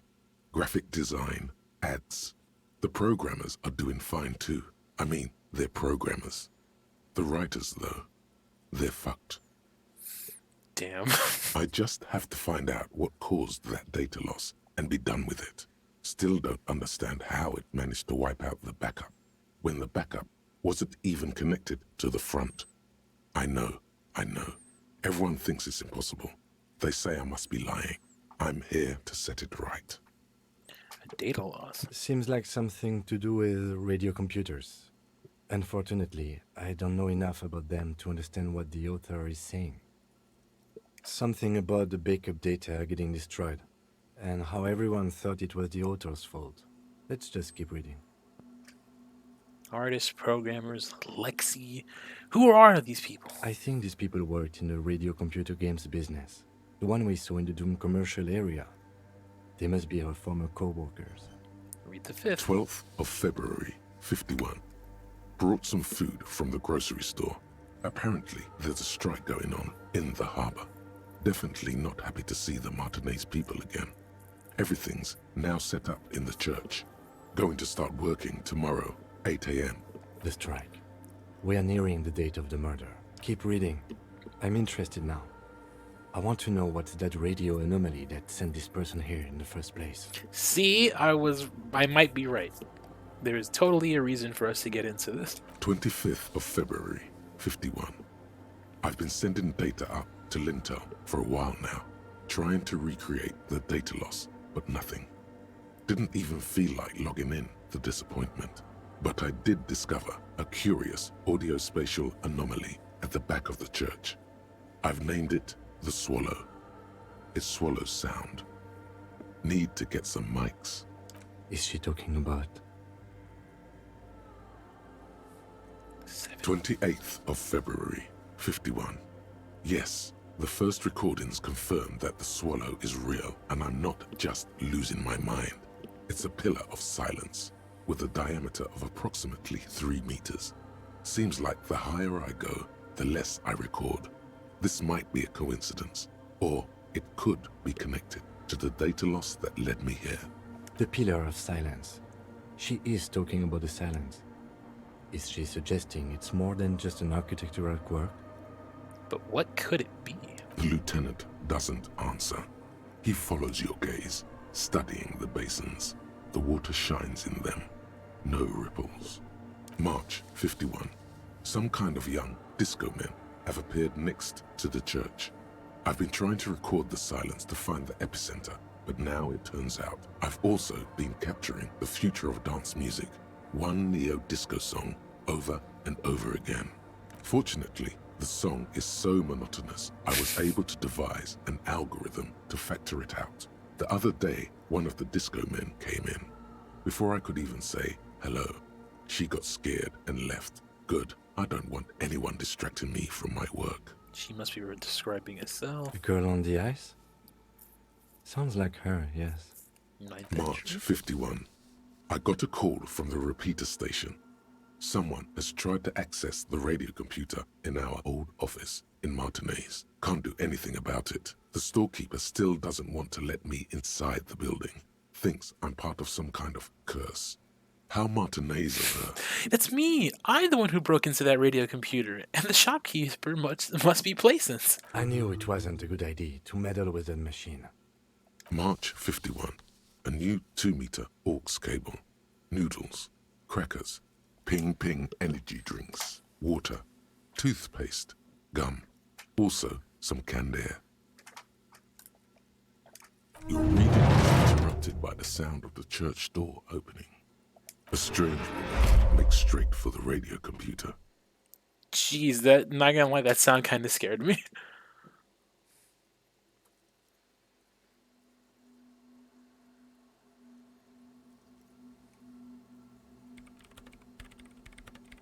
Breaking into my radio computer, I see. No, I'm on official police business. I do apologize for the intrusion, madame. We are with the RCM, you see. We're not just breaking in, I'm perusing a mysterious lead searching for my lost identity. You won't find any answers from here. She barely looks up from the keyboard. You hear the machine and we're back to... It's just me and my computer, and it has been this way for weeks. Now please give me some room. I need 2 seconds to see that you haven't destroyed anything. We should talk to her after she has rebooted the machine. Is it done yet? What is it? I didn't break anything, did I? No, you just printed out my personal log and wasted some paper. Are you the lead programmer of Whirl Untethered by any chance? Yes. Or, no. Not anymore. That project is dead. She doesn't seem surprised to be recognized. Rather sad. Something passes over her face before she straightens her back. Sorry, but who are you? What are you doing here? I am Soona Luukkanen-Kilde, the former lead programmer of Fortress Accident and RSA radios. I have over 16 years of programming experience, and I'm proficient in both Vox and Orbis languages. If you're not here to hire me, I don't really know how I can help you. Have you seen the Crab Man? Nope. But you know he's around. Yes. He's seen you. And the Crab Man has seen you. I don't care. I don't care about crab men. Wow, she really doesn't. Not afraid, this one. What are you doing in an abandoned church? You really like those questions, don't you? Yes. They're bloodshot. She really hasn't been getting much sleep lately, has she? You're occupying a public space. I need to know what you're doing here. I'm conducting scientific research here. You can't throw me out. What research? I'm looking for the location of a 2mm hole in the world. She's looking for a disruption in the radio waves. That's what her personal log said. The lieutenant raises his brows, but doesn't say anything. Does the hole connect to the data loss in your journal? Yes, that's what led me here. But I suspect it might be something a bit more complicated than that. A hole in the world? What does that mean exactly? Exactly. What does it mean? Up to now, it has been impossible to say what it is because it's impossible to measure nothing. What do you think it is? What qualities does nothing have? How do you measure something that does not exist? That's a little above your pay grade at the moment. Hold on a moment. Does it mean we're living in a world that has holes in it? I don't know. Are we? That's what I'm trying to figure out here. But how do I figure it out? I can't even understand how we're talking about something that doesn't exist, let alone measure it. Or, I don't know, I'm not here for science. I just want to solve a murder so I can go home. You measure it by its surroundings. By that which does exist. Which is what I've been trying to do. I've tried using hydro transducers to record the silence. To find out where it begins. But honestly, it's not progressing very well. She grows silent, staring at her circle of basins. It's like some kind of ancient ritual. But does it have anything to do with necroplasmic life forms? Ghosts, in everyday parlance. Anything to do with ghosts? Ghosts? No, I don't think so. I don't believe in ghosts. What about other supernatural entities? I don't believe in them either. What not many know is necroplasma exists. Great. What are we talking about? And why? Oh yeah, right? Like, they were talking about, like, the silence and just, like, spontaneous holes in the world. It's pretty freaky. You said the research isn't going well. Why not? Because it's just trial and error, trying to locate the swallow, the exact point in space. And I don't have a... You know what? It would be really helpful if you could just stop talking and let me work. You have any idea where the hole might be located? Somewhere underneath those roof beams, I assume. Strange things may flourish in the dark. Why there? There's this place at the back of the church. A place where all audible vibrations seem to cease. I've named it the Swallow. And the higher you go, the less you record. The Pillar of Silence? Are you sure it's not just an architectural quirk? Maybe, but it's oddly close to the physical coordinates of the data loss that led me to this place. This is where the Crab Man lives. I know. You don't think the Crab Man might be somehow responsible here? No, I don't. She sounds mildly annoyed by this line of questioning. Her hands typing hundreds of commands into the machine.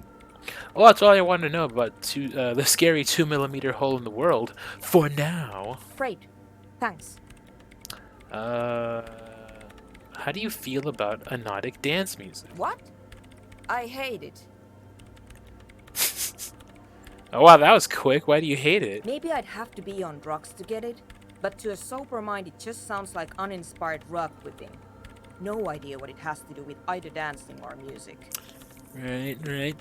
But how do you feel about a club for anodic dance music?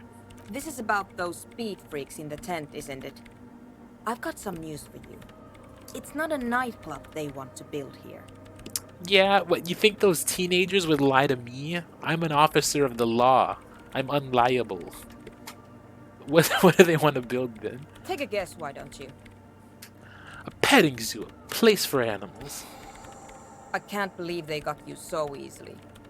Go have another talk with those up-and-coming entrepreneurs, will you? Good luck. I'm not coming in there. Why are so many machines in this place, though? I brought them here. These are my machines. Please don't touch anything.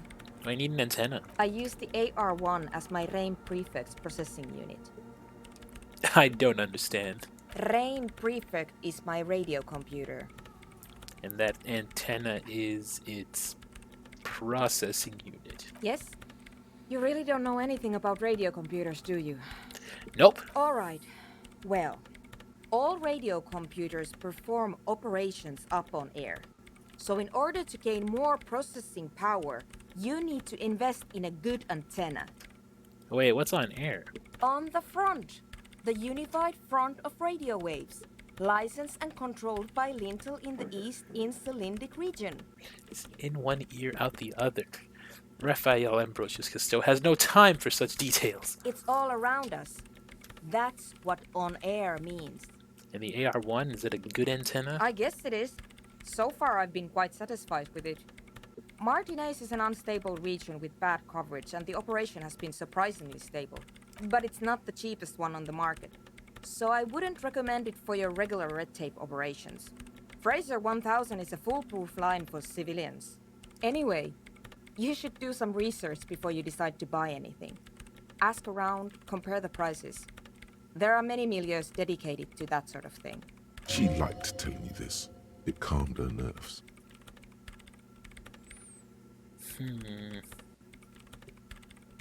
What about those bowls of water? They are connected to my RAIN Prefect.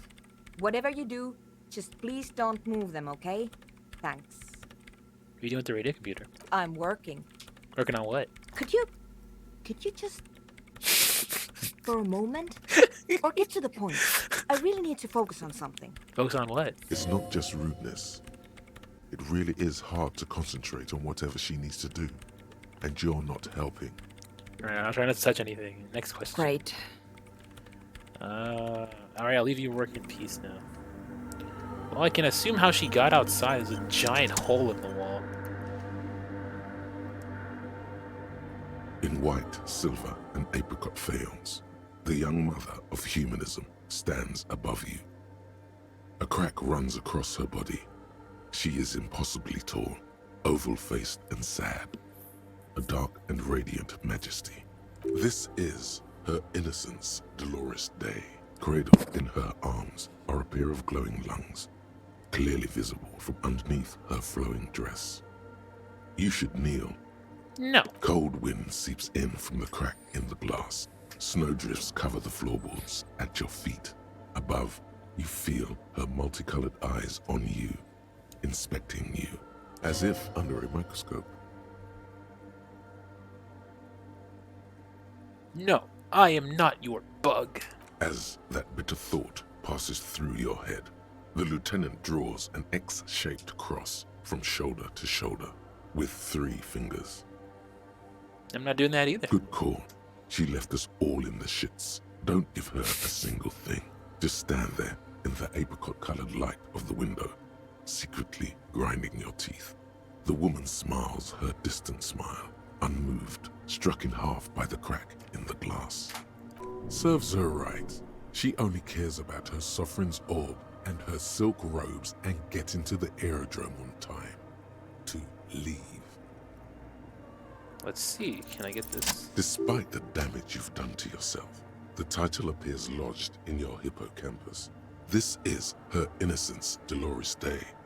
The innocence of humanism, internationalism, and the welfare state. Perhaps the most famous human being ever to have lived. No amount of Commodore Red can wipe her sad smile from your brain thing. It has survived the deluge and haunts you still, and will haunt you forever, as it haunts all men. Is there something? When did she rule? 300 years ago, in the wake of the discovery of this Isola, the Insulindian, by explorers from the continent of Muindi. She is, among other things, the innocence of inter-isolary travel and the connected world. Okay, wait, what exactly is an innocence? The highest category of historic individual, an embodiment of the world spirit. A tyrant. In a way, an innocence is elected to office by the founding party, a precedent that has taken place a mere 6 times in the entirety of history. The legal system of the Real Belt is built from the ground up to accommodate inauthentic rule should it coincide with our time. An innocence is infallible. The decisions made by one are not decisions. They are inevitabilities. What would have happened anyway? Only accelerated, packed into decades instead of centuries. An innocence is a continuous, compressed event, a sacred human being. It is an honor and a glory to live when one is in office. Is one in office now? No, we are alone. What else do I know about her? Many things. You know she was a woman of the court, the wife of an influential Marchese, and eventually the principal advisor to Irene La Navigateur, Queen of Suresnes, modern-day Sir Laclais. Also that she was gorgeous beyond beauty, draped in ancient sadness. Are you sure you want to remember this bit of historic trivia? Standing under a long, slender form like this, dwarfed? Yes! Big bummer! Boring history! Gotta keep it light, man! Keep it moving! Get fucked up instead! Where is this coming from? The past. It's a silo of sadness, fermenting. You should keep away. Man, I do fuck with some silo of sadness. Fuck this pain, Bratan! It's unhealthy! Alright, what else? Was she smart? Terribly. Women of the court were expected to play both contract bridge and chess sufficiently well to prove an interesting challenge to a man. A simple grasp in matters of philosophy, theology, and science was encouraged. She was, by all means, a kept woman. She made the most of her position in the antediluvian court. A court visited by the most prominent thinkers and artists of the day. In secret, she was becoming the era's preeminent philosopher of the state. A scalpel, a piercing gaze. Hey, Peanut. Oh boy, we're getting 2 cats today.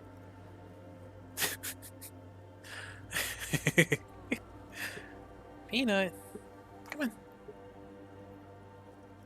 There we go.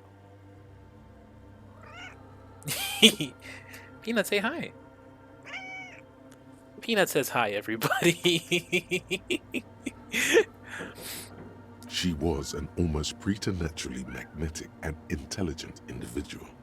To her contemporaries, she appeared out of time, a messenger from the future of the species. We all fell in love with her, head over heels. Even before she was declared an innocence, her influence was tremendous. It was on her advice that Irene Le Navigateur sponsored a number of voyages into the Pale. A costly, often tragic endeavor, ultimately vindicated by the discovery of the new world. The piece of reality you're standing on. The new. Peanut. She was crowned 2 years after the first expedition returned, setting in motion what is widely considered the greatest era in history. The DeLorean era. Wow. Wow indeed. When her innocence was declared, and the queen she had advised for years fell on her knees before her, she was so overcome with emotion that her lungs started glowing in her chest. Bystanders reported golden filaments lighting the already sunlit chamber around her, clearly visible beneath her dress. Was there something terrifying about her? Terrifying is a term too emotionally charged for your semantic memory, or what remains of it. But terrifying, it's a simple word. She was bad for humanity, and you shouldn't have started thinking about her. No, there was something bad about her. I want to know. You already do. Although she is often considered to be the greatest human being to ever live, there was something ominous about Dolores Day, constantly surrounded by her terriers. She was the most socially secluded and least self-aware of all the innocences. Some modern thinkers would consider her a war criminal for the campaigns she waged against the Mesk state. And then there were the resettlement programs. Ooh, what happened? The Mesk state tried to detach itself from Innocentic rule. Parts of the world were experiencing whiplash from accelerating into secularism. Her mandatory education programs and mass resettlement of upstream Marguerite were problematic as well. Dissenters were suppressed by a military force she called the Army of Humanity. She adored chess, yes, but also military war games. Dolores Day often holds a tiny tin soldier between her index finger and thumb in icons such as this. She was also blonde, the blondest woman you have ever seen, with green eyes the color of the Pacentic, mare interregnum. Little is known of her Marchese husband. It's as if he vanished from history after completing his role, which was to introduce Dolores Day to court. In conclusion, yes, there is something lonely, paranoid, and even terrifying that people seldom mention, but feel when they think of her. Lieutenant Yefrater, you've stood there for over 5 minutes. What are you thinking of, if I may ask? Glowing lungs. It's pretty fucked up. Why do we tolerate? War criminal! I don't know about that. It was a different time, a different war. Either way, this church, the coast in general, we shouldn't linger here. This isn't a good place to get lost in. We should conclude our business and move on. Let's see. The shards glimmer in the dark. You see little pearls of light on the edges of the crack that splits the female figure. Something was written there. Remains of broken letters line the emulsion. What it said, you do not know. The old woman in the village was right. This must be the DeLorean Church of Humanity in Martinez, or the small Pinewood Church in some records. It's a minor landmark, not easy to find. Most maps misplace it. It was built not long after Revachol's founding, 300 or so years ago, by first-generation settlers. What else do you know? There used to be 7 stave churches on the coast. Les Setsa, they call them, the 7 Sisters. Only one remains. The rest were burnt in the revolution or used for building materials. We should be respectful here, although the building appears to be deserted. I do not believe we'll find anything connected to the lynching here. Something else, perhaps? A pang of guilt. The lieutenant is leaving something out. Do you know why it was abandoned? I have a theory, yes. There was a police raid a while back. I heard the place was shot to pieces. The old woman in the village was being tactful with us when she didn't mention it. She has more respect for the RCM than many around here. And who conducted this raid? Well, your station was involved, I hear. Although I can't be sure. You're not sure. 3 precincts were involved in the raid, and people say Precinct 41 was one of them. I guess I could have been here. I'm sorry, I'm not saying you were. It was a clandestine operation. I don't know anything about it, why it was conducted, or who participated. I try not to pry into extra-district matters. If I was here, I should find out what I was doing. Good luck. You will not get information on a confidential operation from your station secretary just by calling. If you really don't remember, it might be better to keep this one forgotten. It happened a while ago. It's unimportant to our business in Martinez now. That's what you think, Kim, but everything is important to our business in Martinez. Alright, we can't go this way. Alright. The silent.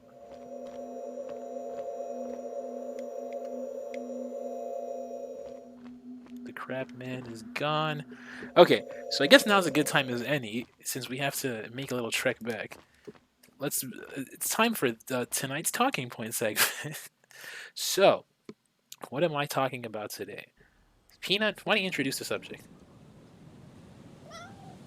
Good job, Peanut. So today's talking points is going to be about streaming and... Winter. Oh, sorry. Slow to let go of Revachol. Flecks some more wet snow from above.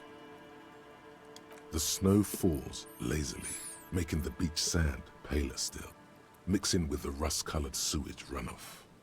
And to think, it seemed as though it were already spring. How does it feel? You're warm in your coat, though your cold, damp hair sticks to your head unpleasantly, and your bare feet are growing numb. You survey the landscape around you. The lieutenant looks at your feet with some concern, but makes no comment. All right, I'm gonna stop right there before it gets too much time on hand. But yeah, so for tonight's talking point segment, I want to talk about really about like streaming and like monetization and overall like what is it? Because it's something that I guess doesn't pertain to like not to me like particularly, but I think like as the whole like internet like live streaming culture as a whole, it's something especially in the last that's right, buddy. Especially in the last 6-7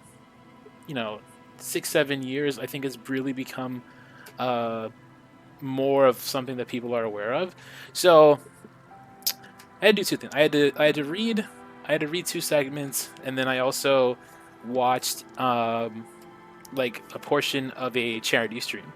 So the charity stream I watched a bit. It was Able Gamers, and they were, I don't remember exactly what exactly they were raising the money for, but from what I can recall, I can just look it up real quick. Able Gamers.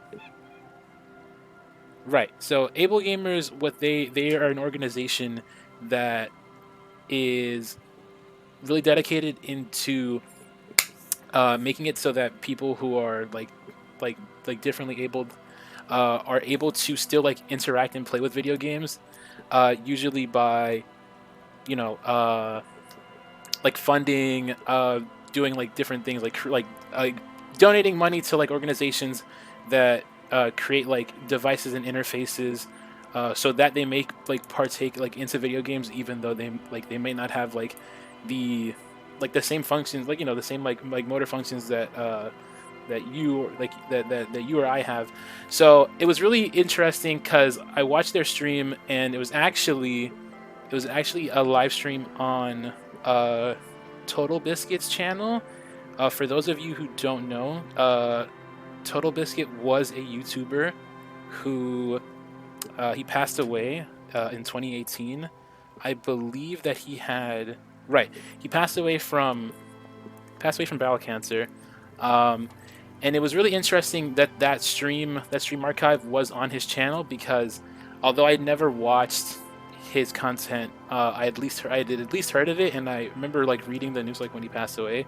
So I think it was really, it really said something that, at least that the video was hosted on his channel, and you had like different people that joined it. I didn't catch the whole list, but I believe Jesse Cox was like one of the people who partook in this stream, because I kind of like jumped around the time. So, but in the reading, it was talking about how as like one thing that streamers on Twitch do is figuring out like not only like the monetization aspect, like how to monetize, but also about necessarily like building a community, and what does that mean, and how, I guess, like how the dynamic between the streamer and the audience, and how does that like maybe evolve over time.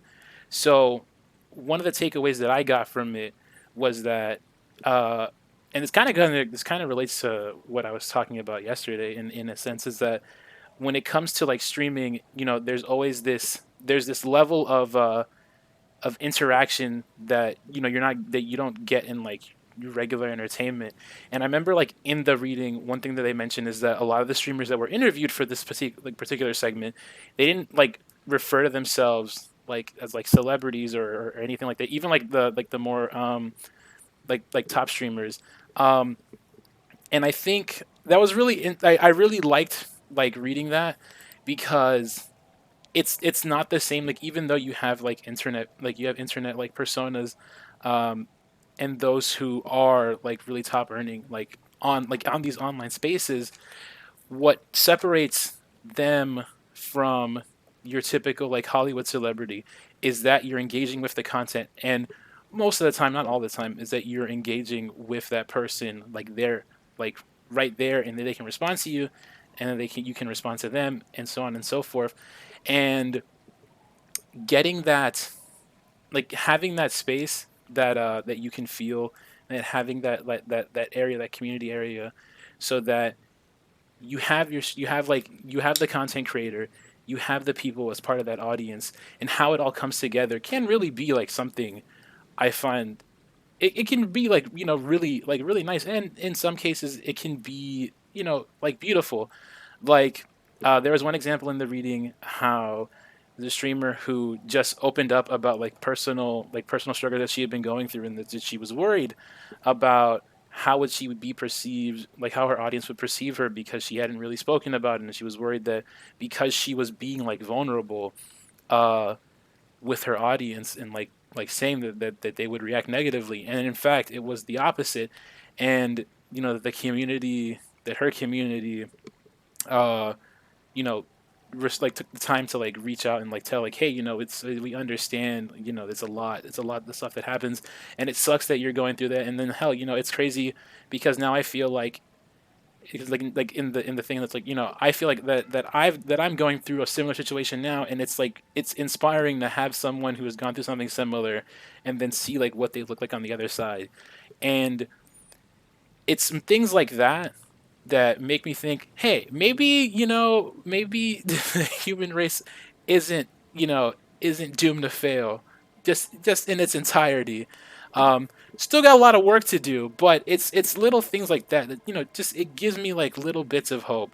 So I don't know. I found that part like really inspirational, and I mean I try to do something. I try to do like make a similar level of uh chillness here. I hope that people who are watching this are just they're able to come in to feel like and just like relax, have a good time, listen to me, crack up, listen to Peanut like interject, like because Peanut's a very vocal about her opinions, and she has run away. But I and again like I don't know like what's gonna happen like with this like in the future. If it stays like this, I'm perfectly fine with it. Like I enjoy this small audience that we have because I feel that I can just interact more directly with you, and that we have like our rapport, and that's fine.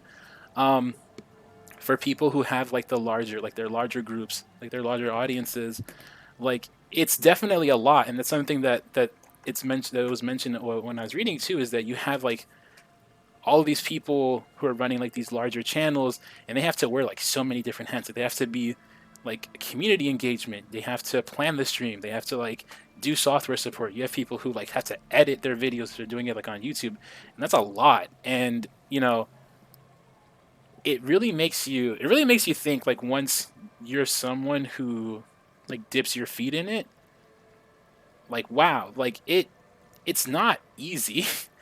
It's crazy like how it seems like that it would be, but it takes a lot. Like I mean, some of you have seen it, like struggling to set up like OBS, or like having streams lag, or for those of you who are streaming yourselves, sometimes Twitch doesn't want to play ball. Sometimes your game don't want to play ball.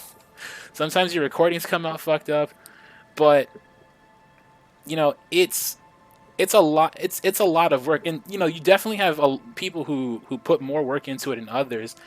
And what I think is important to realize is that it's really easy for it's really easy to just like make an assumption, but it's really easy to make an assumption about like what someone like what a streamer or someone like might be doing. um but once you like when you think about it, there's a lot of work goes into it that happens like off camera, as well. So, and I mean, I've kind of been playing around with it too, like for like advertising the streams like on Twitter and like on my Instagram pages. And like I'm not doing anything crazy. Like I'll just throw it up like maybe 3 hours beforehand, and like maybe like when I'm going live. But even when I'm doing them, I'm just like, oh god, I gotta make sure that I do this thing and do this thing. And I'm just like thinking like, damn, like there are people who do this. There are people who have to do this like for people who stream like for like every day, or like more than like 3 days a week. If they're doing that all by themselves, like that's a lot. That's crazy. That's not even, and I'm just doing this. That's not even counting like people who do like collaborations, who do like I said like they're doing their video editing. So I don't know. I found it all to be a really interesting look into not only like the back end part of it, but also like the front facing part, as well. And then to kind of go to more like the monetization side, it's really thinking about um like how are you are you monetizing your content, like how are you monetizing your content, and what is the purpose of that monetization. Because I mean, a lot of people would. I think most people would say, it'd be like awesome to just play games on Twitch and then like get paid from that. But like one of the things that was also brought up was you have people who do like merchandise. They do like they do like their donation. They do like donations. They have donations set up, and it made me think because it's something that I've also heard about, like that happens on YouTube too. Just like the way the ad system is set up. And I'm not surprised that Twitch has something similar with like how they pay out their creators. So it really ties back into something that I remember hearing years ago, was that if you're gonna be like a creator online, that you need to have multiple. You need to have your foot sticking, you need to have your like branched in multiple places, because you never know when one's gonna go under. You never know if one's gonna take off more than the other. So to branch out and to have yourself established in different spaces is integral if you're is something that you intend to do as a career. And it makes you think of people who do TikTok, Instagram, Twitter, Facebook, YouTube. It's again, it goes back to so many hats, a stack of hats, too many damn hats. Stop wearing so many hats. But yeah, that's really all that I have to say on the matter. That's about it. Let's get back to the game. Yeah. What's in the west? More winding coastlines lined with abandoned buildings, crumbling piers, salt water lapping at their dark piles, grey and red forgotten city blocks, what remains of the pre-revolutionary effort to gentrify the coast. The waters turn black, Coal City in the shadow of San Martin, a boom town, back when coal extracted from countless shafts near the city was needed to power Revachol. No more. The coal was supplanted by petroleum from the ocean floor and hydropower from the Esperance. Everything crumbled. These days, only the weakest remain in Coal City. Their hopes of getting rich linger in the defunct shafts under their feet. What's there? Below the old mines, L'Océan Municipal, Revachol's underground cemetery. Le Petit Rat braved the underground passageways, trying to get to Le Royaume. Le Royaume? Where the Philippian kings were interred, with their doctors and their admirals. Mausoleums, burial chambers, leaf gold still remains on the double door of the morning. Le Petit Rat? Children under 14, they go underground looking for artifacts to sell to foreign museums, and for fabled relics. Their parents let them.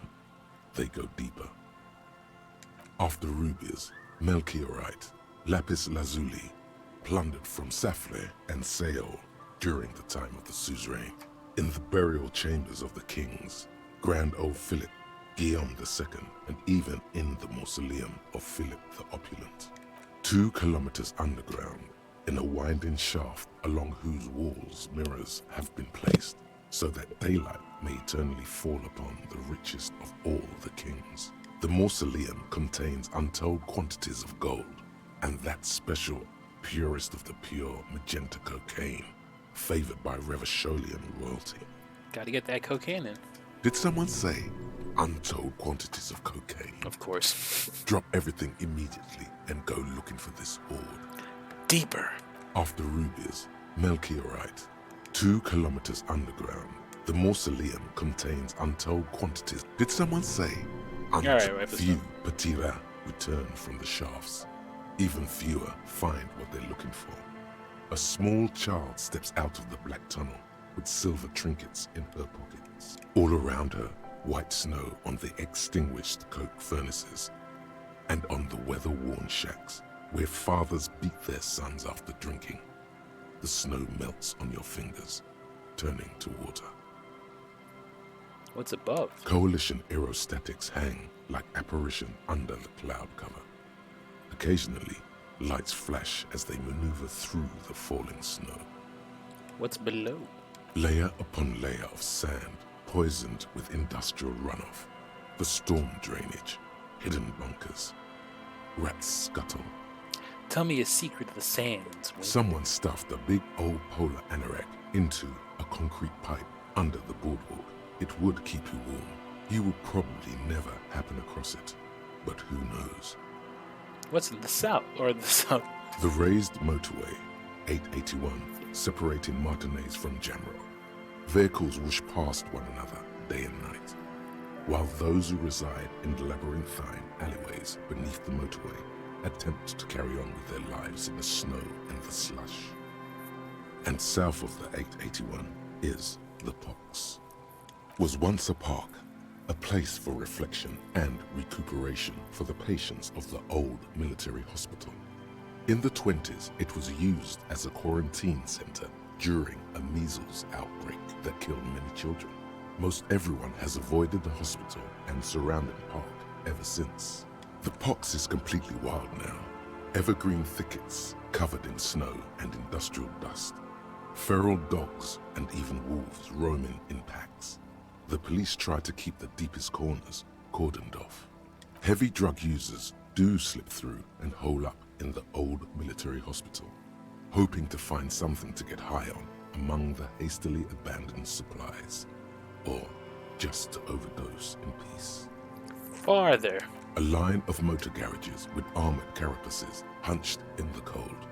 A mechanic is hard at work, patching up bullet holes in the side of a Capri 40. These are the garages of Precinct 41. Snow settles on the roof of the repurposed silk mill. It serves as your station. Shivering RCM personnel hurry in and out of the main entrance. Around you, the snow continues to fall. To the west, the ocean swells. No, it was home. I want more. The stairs descend to central Jamrock. A man named Cooklove has a snow-covered stall there in the market across the bridge. He sells kebab infested with fly larvae to your colleagues who believe eating it will make them immune to food poisoning. Snow falls on the utility district, the library, the florist, the Sarah Mauritian restaurant that offers homemade wine, and also on the brothels and drug dens, and the chop shops of the Zemlyaki. All of this built around a lake that formed in a meteorite strike. At the center of this lake, there is a little ship. There are lights at the bottom of its hull. They are lights directed toward the seafloor, looking for something, like whiskers. A chill comes over you, crawling down your back. All right, let's finish this stuff. We should keep moving. Who knows when the snow will let up? Yeah, that's pretty crazy. Man, okay, so there's one thing that I really love about this game is just the way, much like I'm sure many of us have in our own day-to-day lives, just something just pops into your head and you just start like spending way too much time thinking about it. Alright, let's see what's over A metal here. payphone under a yellow plastic dome. You could use it to call someone, unless you're out of change. Ooh, let's try calling somebody. You hear the tone. The machine is inoperable. Calling. Still calling. This feels wrong. Should you be doing this? Are we calling my ex-wife? End of tone. Someone picks up. Pierre? Is that you, Pierre? No, this is not Pierre. Do you have any news about Pierre? Who is Pierre? He's my sister's grandson. He used to visit me as a lad. Fine young man. But who are you then? A salesman of some sort? Modern goods are rubbish, and I can't afford them anyhow. It's a shame what you did to our country. Yes, I am a salesman. What exactly did we do to your country? You ruined it and you sold it to foreigners. You don't own anything if everything is for sale. I see. Give it a thought. Goodbye. Damn. Disconnect tone. Let's do that again. Calling. Again? Seriously? Someone with a masculine voice picks up. Hello, Gerard speaking. Gerard, what a douche name. Change it! Change your name! What are you, like 5? This is a wonder. Thanks for calling, asshole. Phone hanging up. Disconnect tone. One more time. Calling, calling, calling. Still calling. Still calling. Stop calling me, man. The voice on the other end is slightly hysterical. I'll get you your money, alright? I just need till tonight. Let me work. Yeah, slight change of plans. I want this delivered to the Whirling in Rags in Martindale. Check this.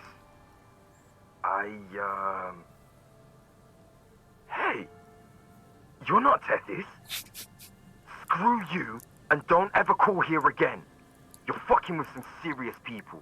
Disconnect tone. No, wait, Kim, I have to make all of these important phone calls now. I'm a very busy man. I'm tired. Bro, same. I'm tired too.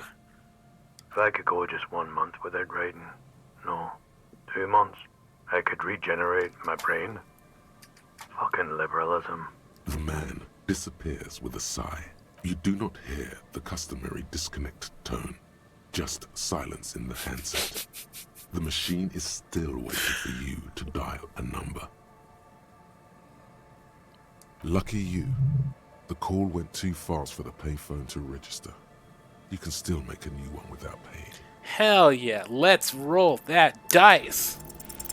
You close your eyes. Ah, I and feel your failed. finger move Boo. on the rotary dial. You start with 005, as before, followed by 7 digits at random. The last one makes the silence turn into a ring. It's calling, still calling, still. Time keeps passing. In the distance, seagulls squawk. No one is home at this number.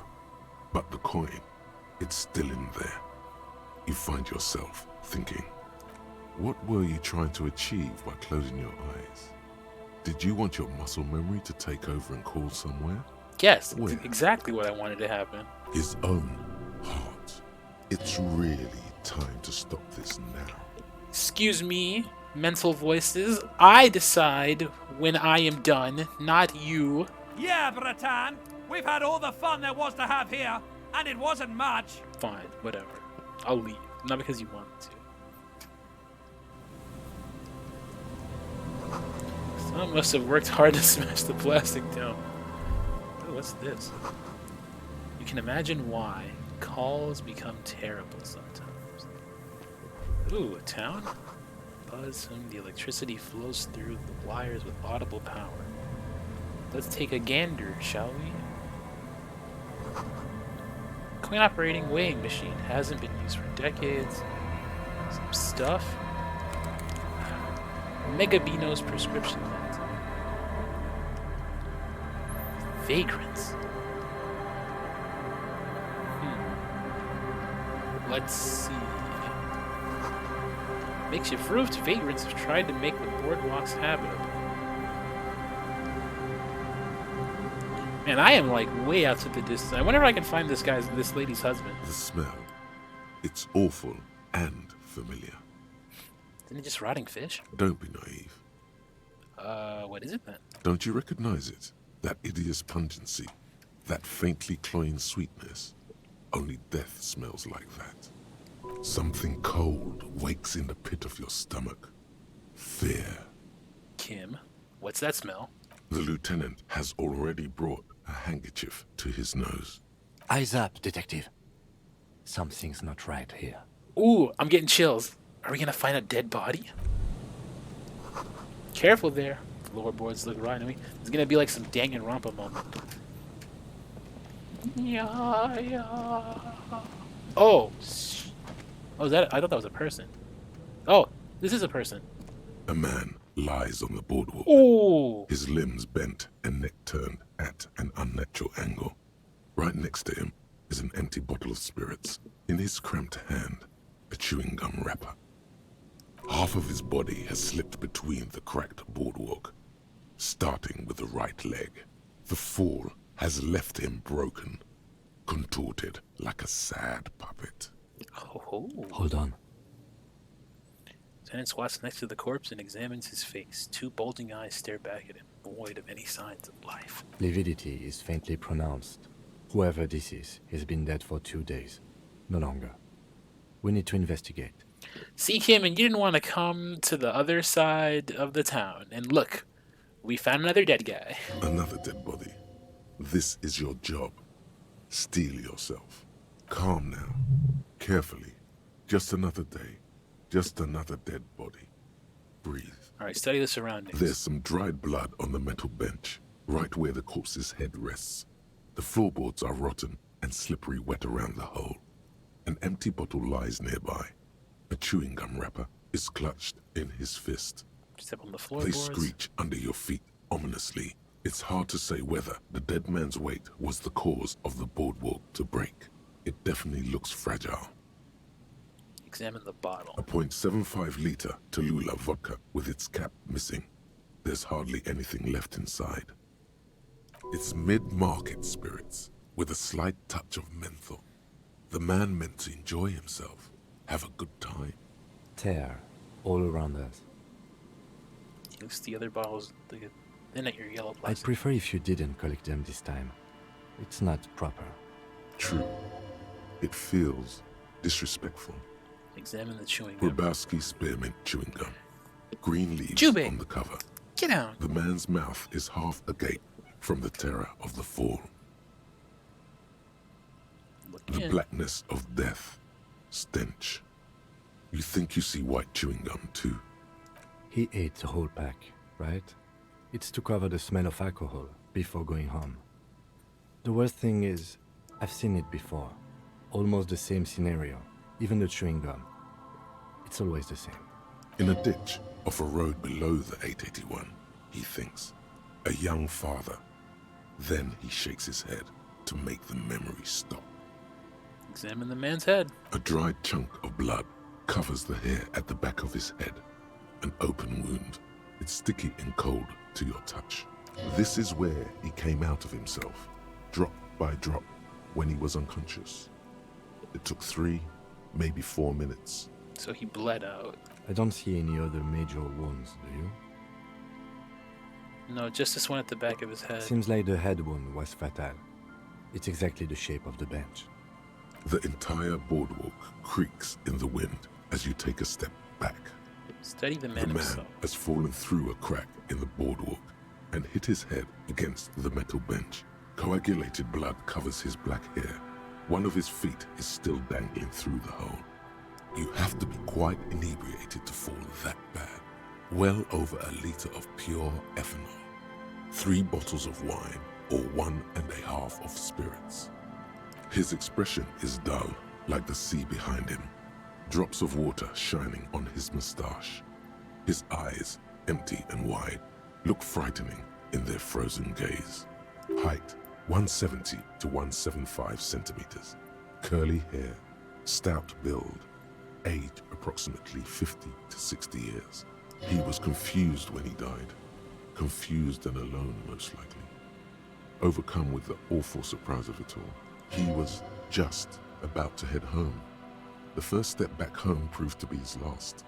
Study the man's clothes. He's wearing mud-caked boots, beige trousers, and an old brown leather jacket with a bright blue lining. There are traces of kebab sauce on his chest. Search the You pockets. find some sunflower seeds and a rain-soaked library card folded into 2. His jacket feels sodden and heavy under your hand. Good. We should take a look at that library card after this is done. What do you think happened Death here? by misadventure. He slipped and fell through the boardwalk. A truly unfortunate accident. If it wouldn't have been for that bench, he'd be alive. You think he was drunk? Oh yes. About alcohol poisoning and liver failure. Some symptoms of acute alcohol poisoning could have definitely played a role here. Severe confusion, respiratory depression, unpredictable behavior. But I think that death arrived through head trauma, not liver failure. Someone should be held responsible for this broken boardwalk. It's dangerous. They'll seal this place off after the news reaches the coalition officials. I doubt that they have enough resources to actually repair the boardwalk. Not that sealing it off would keep anyone away. All it does is keep the city council's hands clean. What about the kebab? it? The deceased ate some kebab. It's probably from a nearby place, maybe in the box. Yeah. It does seem to be a pretty straightforward misadventure, although there's still a question of identifying the body. Who is this man? Looks like one of the locals. He'd have to know this spot to come here. You don't just walk over here. He looks soft the way you can. But that's just a lazy assumption. What do you think? Ooh, we know who this is. It's the working class woman's missing husband, dead on the boardwalk. The woman you met at the book stand? Why do you think it's her husband? The leather jacket, yeah. It matches her description perfectly. The bright blue lining? Well, he's Oh, definitely someone's husband. that's wild. What do we do with him? From where I stand, I can see two options. We either take the case and follow the leads to identify the body on our own, or we report back to the station and leave this for our colleagues to handle. What about a field autopsy? A field autopsy isn't necessary if the cause of death doesn't appear to be criminal, and this looks like a simple accident to me. I'd say we should just write down head trauma in the autopsy report and leave it at that. It would save us at least 2 hours of unnecessary work. Yeah, you're right. I don't see anything criminal here. Let's just leave it at that. Good call. The guys at processing can take care of the rest. Listen, we found him. We should finish this. Alright, we should first examine the library card you found.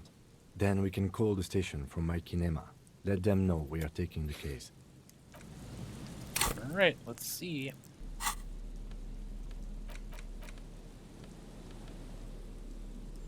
The library card is folded into two and still slightly wet to the touch. The front side reads, Central Jamrock Public Library Card, issued to Billy Mejean, expires July 53. Look inside. Whoever owns this card is an avid reader. You find a list of books written in blue pencil. Radio thriller. Stand a little less between me and the sun. The last one in the list is The Glinton Curve by M. Theobald. A library stamp indicates that the book has been returned. Most of these titles seem to be in the sci-fi genre. Some thrillers too. I like this art right here for the conceptualization. That's pretty nice. Look at the backside. If lost, please return the card to the library. Dial 005 02 55211 or visit us at Moreau Street, 78, Jamrock. Business hours 900 to 1800. Good. We should give them a call from my kinema. See if we can learn anything about Billy Mejean. Put it away. Damn.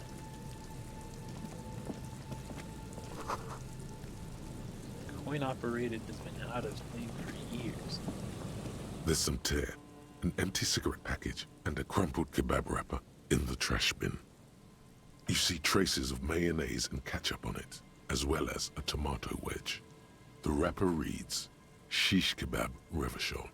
Examine the cigarette package. Whoever tossed it here was a heavy smoker. The brand name reads Red Astra. Now, this makes partying look bad. Still, don't let it sway you. You're responsible. Examine the 2 data. empty bottles of Tallulah vodka and a can of black potent porter is all you find. A tragedy. He shakes his head with genuine sadness. Damn, bro, that's wild. Sheesh.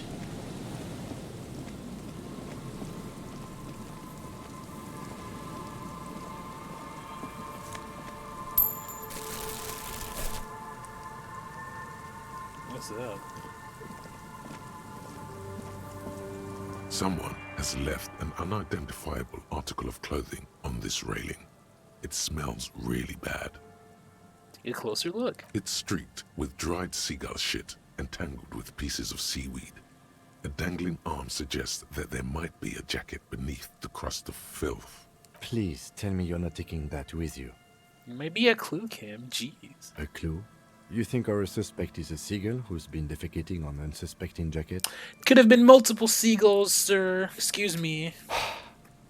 You should still take it. Hell yeah, I'm gonna take it. It's mine now. Filthy jacket.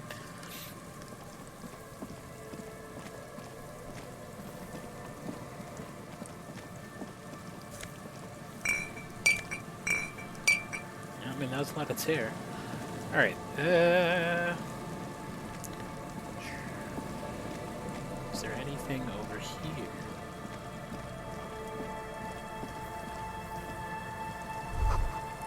Bars cover these long dusty The windows. remaining windows rattle from a strong gust of wind. They're covered in a thick layer of grime. They must have been like this for 40 years. Lieutenant, can you make out what's inside? No, I won't even try. You know, I had a partner once. They called him Eyes, because he had to show me things. It's that bad. This partner of his, Eyes, things didn't end well. It saddens him to say his name. Don't even ask. He wouldn't answer. Maybe some other small talk. Can you still shoot, though? Well enough, actually. It's odd how that works. I'm no sharpshooter, but I pass my shooting courses 7 out of 10.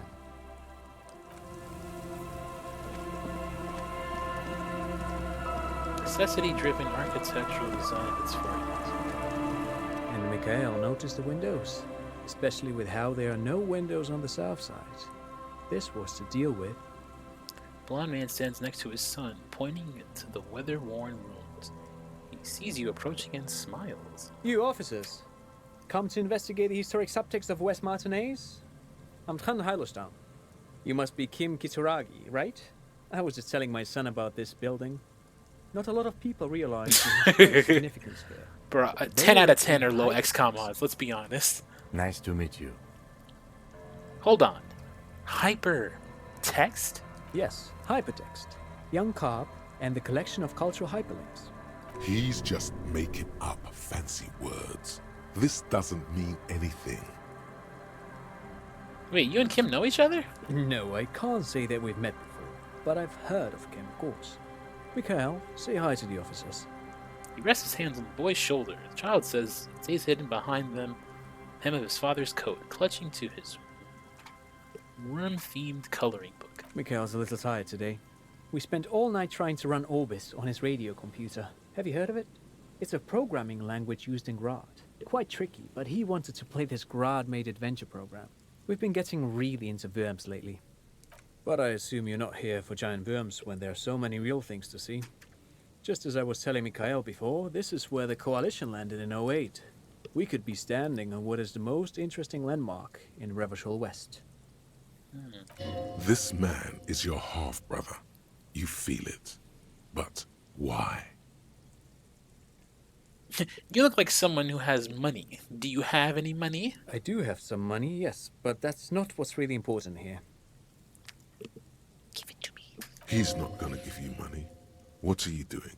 Clearly you were just profiling. Could I have some of that unimportant money then? Oh no, I don't have it on me, officer. I was talking in more general terms. His left hand squeezing his son's shoulder. I'm just spending time with my kid here, showing him around the lesser-known parts of our hometown. It wouldn't be wise to carry huge amounts of cash on such expeditions. Not that he would have to worry about being robbed. He looks surprisingly buff. Does he work out? Bro, do you lift? I do some Lomantang stick fighting now and then. I don't care about all that stuff. I just want to know, how often do you lift? Lomantang stick fighting is a little like a Berolidin addiction. I've been practicing it for nearly 20 years now, so you could say that my doses have grown a little peculiar. Wait, what does this man know about Pyrrolidon addiction? Hold on. Pyrrolidon addiction? What an interesting metaphor. Or perhaps not a metaphor at all. You got me, Detective. But my history should hardly come as a surprise. Here's a former junkie. I can recognize one when I see it. Dad's fighting with sticks every night after dinner for 4 hours. He has a special room for that and a special costume. Like a Jedi. That's right, Mikhail. It also has a meditative quality. Helps to clear my head. But anyway. What's so fascinating about an empty old building? Aha! But it's not just any empty old building. What not a lot of people know is, this used to be the R&D department of Felt Electrical. And Felt, which now sells ink cartridges mostly, was once a top dog in the turn-of-the-century cybernetics boom. Hold on. What's R&D? What's an R&D department? Apologies, it's an acronym for research and development. They don't use it anymore. You're probably more familiar with RTD, Research and Technological Development. Mayor Kalpa, you are not familiar with that one either. This man is a bookhead. Look at the building looming It over. looks old and weathered, with seagulls picking apart its stone and metal carcass. Bushy undergrowth has taken hold of the collapsed rooftop. Some kind of bird has set up a nest on a broken windowsill. I don't think I've ever heard of this Feld Electrical. That's not surprising.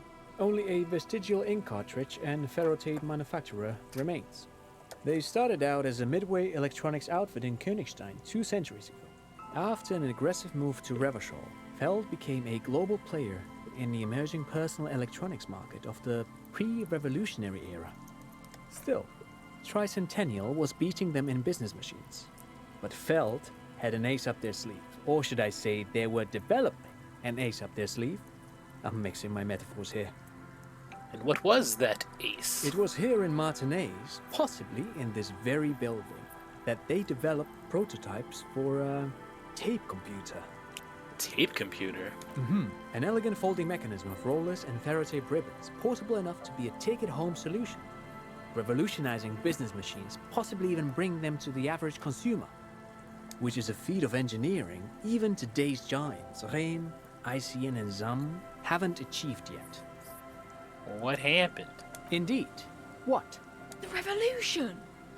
Unfortunately, their moonshot project never made it to the market. Feld's move to Revachol backfired. The revolutionary government liquefied their assets and expropriated those very advanced prototypes. Possibly from this very building, or one of the adjacent ruins. Worthless consumer mod.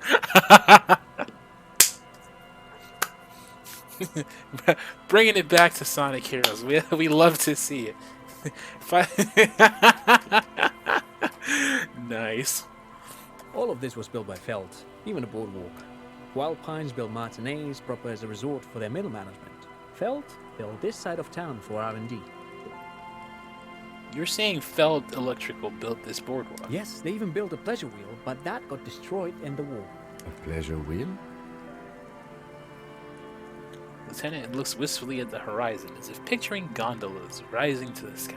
Perhaps reminded of a childhood memory. It's clear he would prefer there were a big wheel lighting up the coast.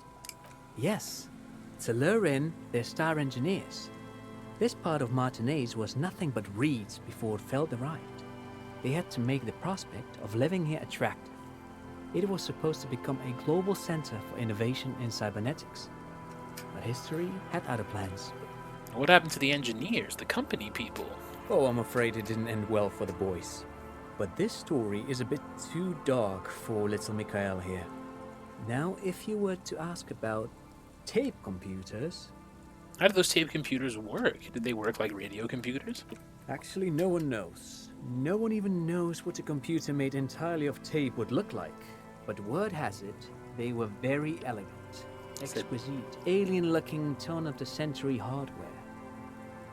Alienware?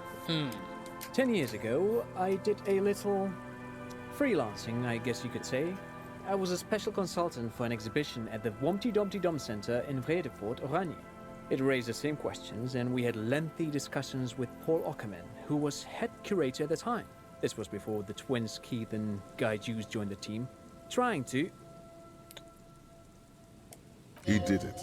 He said, Wompty Dumpty Dom Center, like it's the most natural thing in the world. What the hell is a Wompty Dumpty Dom Center? And who the hell are Keith and Guy Juiced? Oh, okay. The Wompty Dumpty Dom Center, Paul Ockerman, Keith and Guy Hughes? What are you talking about, man? The Wompty Dumpty Dom Center for Contemporary Arts. The exhibition itself drew on Lagerman's notion of memory, and so there were some parallels. That's why the head curator, Paul Ockerman, chose to... You're making this up. Kim, is he making this up? In fact, I'm not. The Wompty Dumpty Dom Center is a place you can visit if you're ever in Vredefort and are ever in the market for an exhibition space / contemporary art research center. But perhaps I should return to the tape computers. As I was saying, the device itself was very elegant, fragile even. one could write directly on the tape using a special chemical solution. The machine would then analyze the handwriting, perform operations, and project output onto a white screen. It was a beautiful, delicate thing. I've seen cooler things than that. I certainly haven't. Though I understand the socio-economic causes of the revolution, it pains me to imagine the revolutionaries setting fire to this precious device. But so they did. The failed playback experiment vanished into the fires of '07. Okay. I want to ask you guys something. Like, am I the only one who's seeing this right now? All right, look at this man's portrait, right? What does it remind you of? Because my first thought is like, this looks like Palpatine with like a bad wig. But then I looked a little bit longer, and like, because of the wrinkles on the face here, it reminds me of like a reverse troll face. So it's like Palpatine troll face. Like, just, you see, it's like, right? You can am I the only one seeing this? Just like cut out the hair right here, and just, you know, yeah. Do it. Unleash the power of the dark side. Yeah.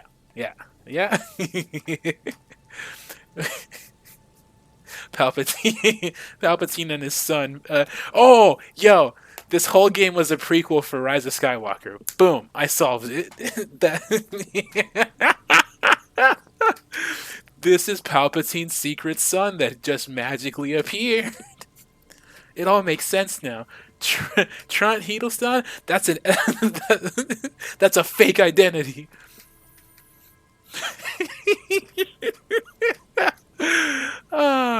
Wait, the failed playback experiment. Yes, the official name of the prototype. Some sources report it as the failed playback experience, but those are incorrect. Wait, why did the revolutionaries destroy it? Who knows? Maybe it was an accident, or maybe they didn't want the technology to end up in the wrong hands. Either way, they're all gone now. All 3 versions of the prototype. Nothing but debris and ashes remain inside that building. The secrets of the midichlorians are hidden inside those tape computers. What did the revolutionaries do with those advanced tape computers? They used them for military communications, but also to write and send out press releases. The most notorious example being Le Décret de Mars. What was it? What's the Mars Decree? I mean the radio transmission sent out to news agencies and world governments by the newly created Commune of Revachol on the 7th of March in the year 02. It's a beautiful piece of text, actually. A singer-songwriter I know, Charette, called it a love poem to Revachol on her political concept album, Bon Baiser dans ce Lind. You should read it. Every local library in Revachol stocks a copy of the decree. Ooh. I tried to get Mikhail to memorize it. Tried to. Someone was much too interested in Worms to be paying any attention. You're saying the Feld Electric... Okay, wait. I want to ask something else. But of course. What else? Sure. What's on your mind? But of course. What else? Thank you for all the interesting information. No, thanks to you for having me and little Mikhail here to pick your brain. A very interesting conversation indeed. Give me money. Kim, make him give me money.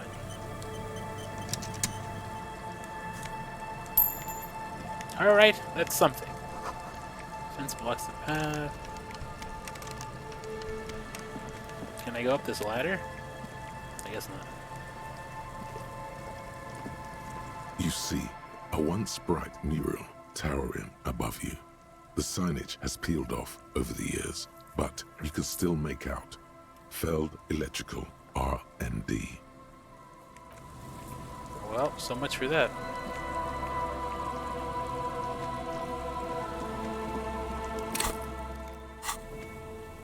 Let's see. Oh god, we got a bunch of stuff. Dead body on the boardwalk. Examine the library college.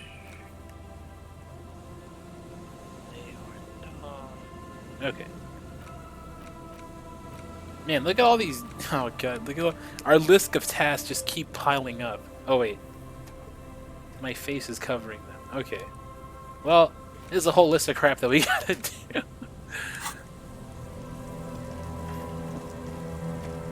Can I go around or no? Is there a way to go around? No. Yeah, that's blocked off.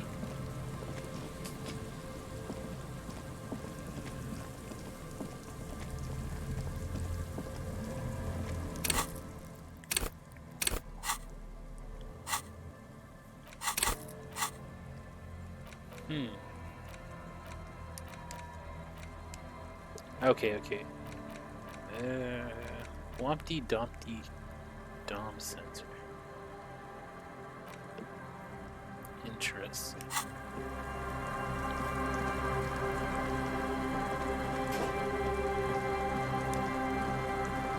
Just zoom out the map a little bit. Relax, it's not yours. You didn't crash every MC in Revachol, hopefully. Rusty letters read Musset. Oh, there is more stuff over here. Dude. Oh my god, it's like a... How the hell am I gonna get up?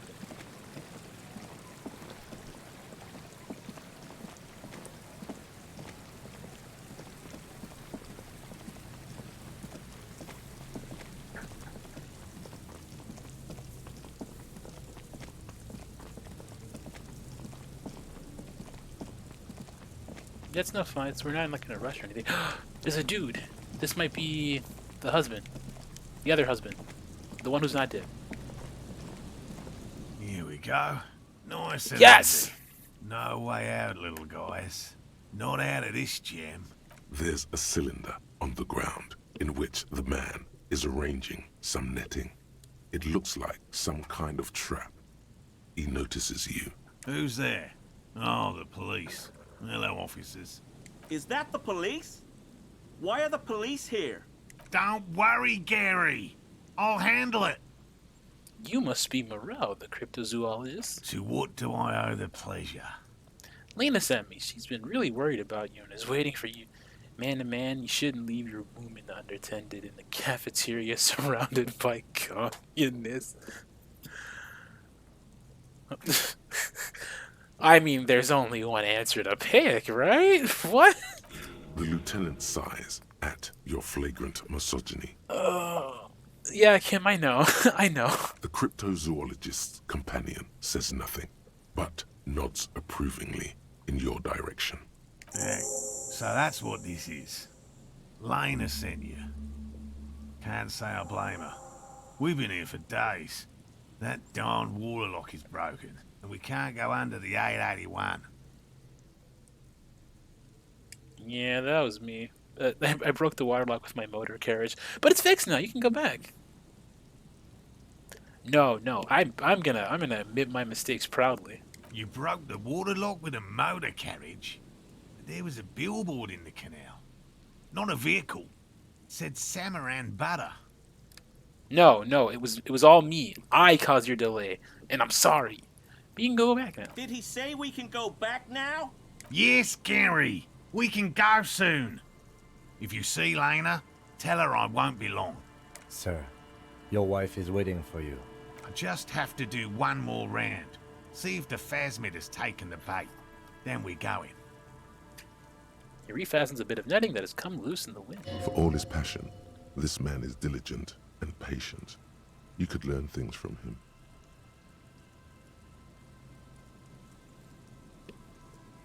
Tell me about these traps. Well, they may not look impressive, but Lena designed them quite cleverly, so I'm sure they'll do the trick. Well, how do the traps work? Simple. Attracted by the locusts, the phasmid crawls down the funnel and, having eaten its fill, can't get back out. At least, that's the intention. The net isn't a perfect solution, but we didn't want to use anything that might damage the specimen's delicate exoskeleton. What are you using as bait? Locusts. Nearly all known phasmids are herbivores, of course.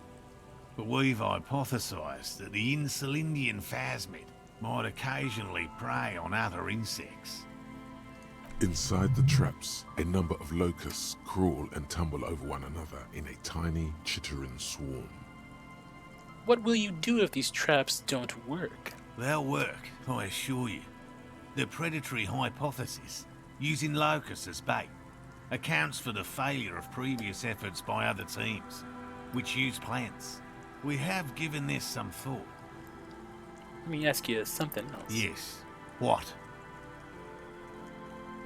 I'll be going now. Alright, let's talk to this guy. Tiny cages, carefully constructed. A random piece of trash. Money. Hello, I'm Gary. How do you do, officer? Hello, Gary. Yellow man. I mean, officer. What? Oh, no. The lieutenant raises his eyebrows slightly and takes out his notebook. Why was that your first instinct? I'm the only one who's supposed to be an asshole here. Yellow man? Feels significant somehow, him saying that. You should ask him about it later.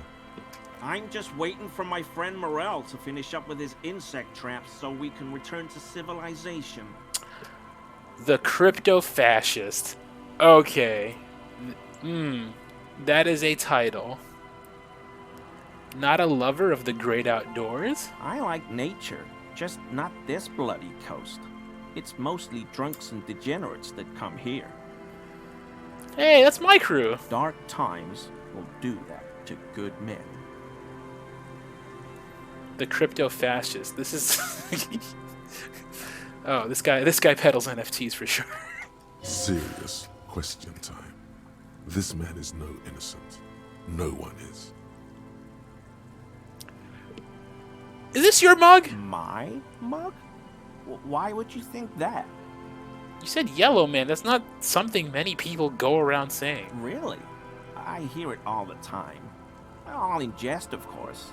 No offense meant to anyone. I don't know, still seems suspicious. Did I mention the mug was found at the scene of a lynching? Okay, I admit it. I threw the mug away in the trash container behind the hostel. I know I shouldn't have, and I am very sorry, officer. You're not going to find me, are you? Ooh. Do we find him? I don't know. Ooh, do we find him? How much should we find him? Should we punish him to the...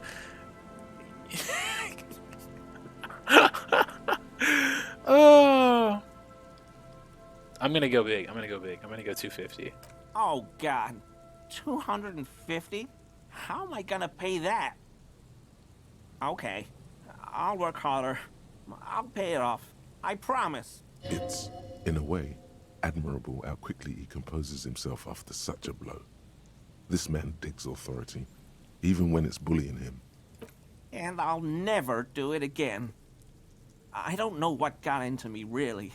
Work has been stressful lately. Damn Koiko's price dumping us out of competition. What did you do, Gary?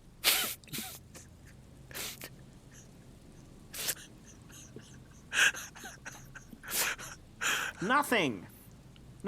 It's just the quickness just of just answering some questions. It's like helping out the law. Gary, did you fuck up? Did you fuck up again, Gary? Gary, I can't take you anywhere.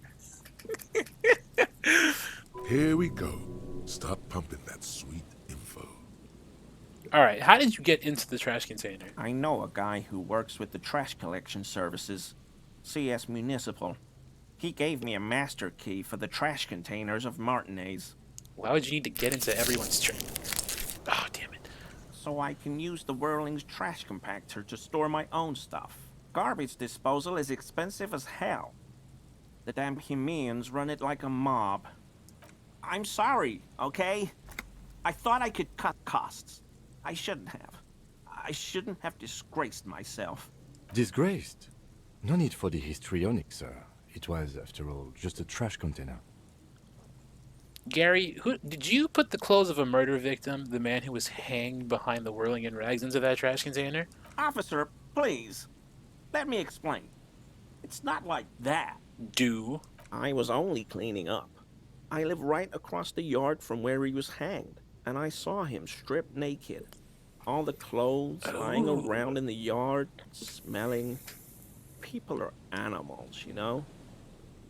Yes, yes, what happened? Then I came out to clean up the rags because no one else would. I put them into the Whirling's trash, along with a broken mug, admittedly. Okay, I was coming to throw the mug away, and, well, I threw the mug there and the clothes too. Right. It was just civic duty. Exactly. That's exactly what it was. Civic duty. You wouldn't know anything about the victim's missing armor, would you? Armor? No. I mean, yes. Of course. I know he was wearing armor, but I don't know anything about it. Let's move on for now. I hope I could help your investigation, in my small way. There's a white check. I may retry it. Okay, let's see. Let's try it. Is he? He's looking comfortable enough. Maybe it was just beads. Sounded like beads. But what kind of beads might a man like Gary be hiding beneath his clothes? Gary, are you currently sporting some anal beads? You wouldn't be able to hear if you were wearing anal beads. Silence, Kim. You never know. Please excuse my colleague's humor. Working this murder case is taking a toll on us both. You don't quite have to answer that yet.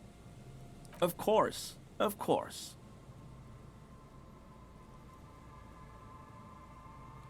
Okay, well, okay. I'll go through this line of questioning and then I'll end the stream. But because now we get actual stuff relating to the case. Okay. Do you know anything about the man hanging behind? I told you everything I know, sir. I'm truly sorry for the mug, but I have nothing to do with that. You were surprised to see my colleague, Lieutenant Kitsuragi. Not many Sealites here, or anywhere, other than Sale. I meant no offense, truly. Do you remember how, when we met Measurehead and I said the next racist will be a really good one? I think so. Sorry, as you know, I've been having problems with my memory. At any rate, this is that racist. Are you, Gary? Are you a racist? Hey, man. All I meant was there are not many Sealites around here. I'm just stating a fact. The lieutenant is a native of Revachol. Oh, yes. Of course he is. I was just speaking about his connections. Let's change the subject, okay? You're a cryptozoologist too, Gary? No. I help Morel with research sometimes, and I've learned some things along the way. But I don't usually go in for picnics like this on my own. Thank you for your cooperation, Gary.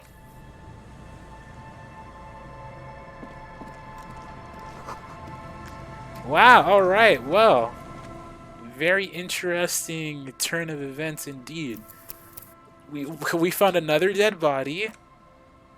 Yeah. We found another dead body. We found out who threw the mug away and who put the clothes in the trash. We met some rather interesting youth, as well as a a crab man, the programmer. I don't know. Shit, everything is It's like the deeper I get, it's like the more interesting it becomes. It's so fucking good. Holy shit. I love this. I am really loving this. All right. Well, I'm gonna call it for tonight. But yeah. Very exciting. All right. So wait. Quick announcement. So Sonic Mondays are over, are paused indefinitely because Sonic Heroes refuses to work on my PC. So it's Disco Elysium Monday and Tuesday now for the time being. Sunday nights will still be Gundam nights. So if that's something that you're interested in, Sunday nights from 9 to 12 at the same time. But yeah, oh my god, it's so fucking fun. All right, I'm gonna call it here, folks. Thank you so much to everyone for watching. I hope you enjoyed, and I hope you enjoyed listening to me, listening to my talking points. And yeah, I'm gonna hold on. I'm gonna start playing the chilled music again. But yeah, that's been it. I've been Kilma. Thank you so much to everyone again for watching, and have a great night.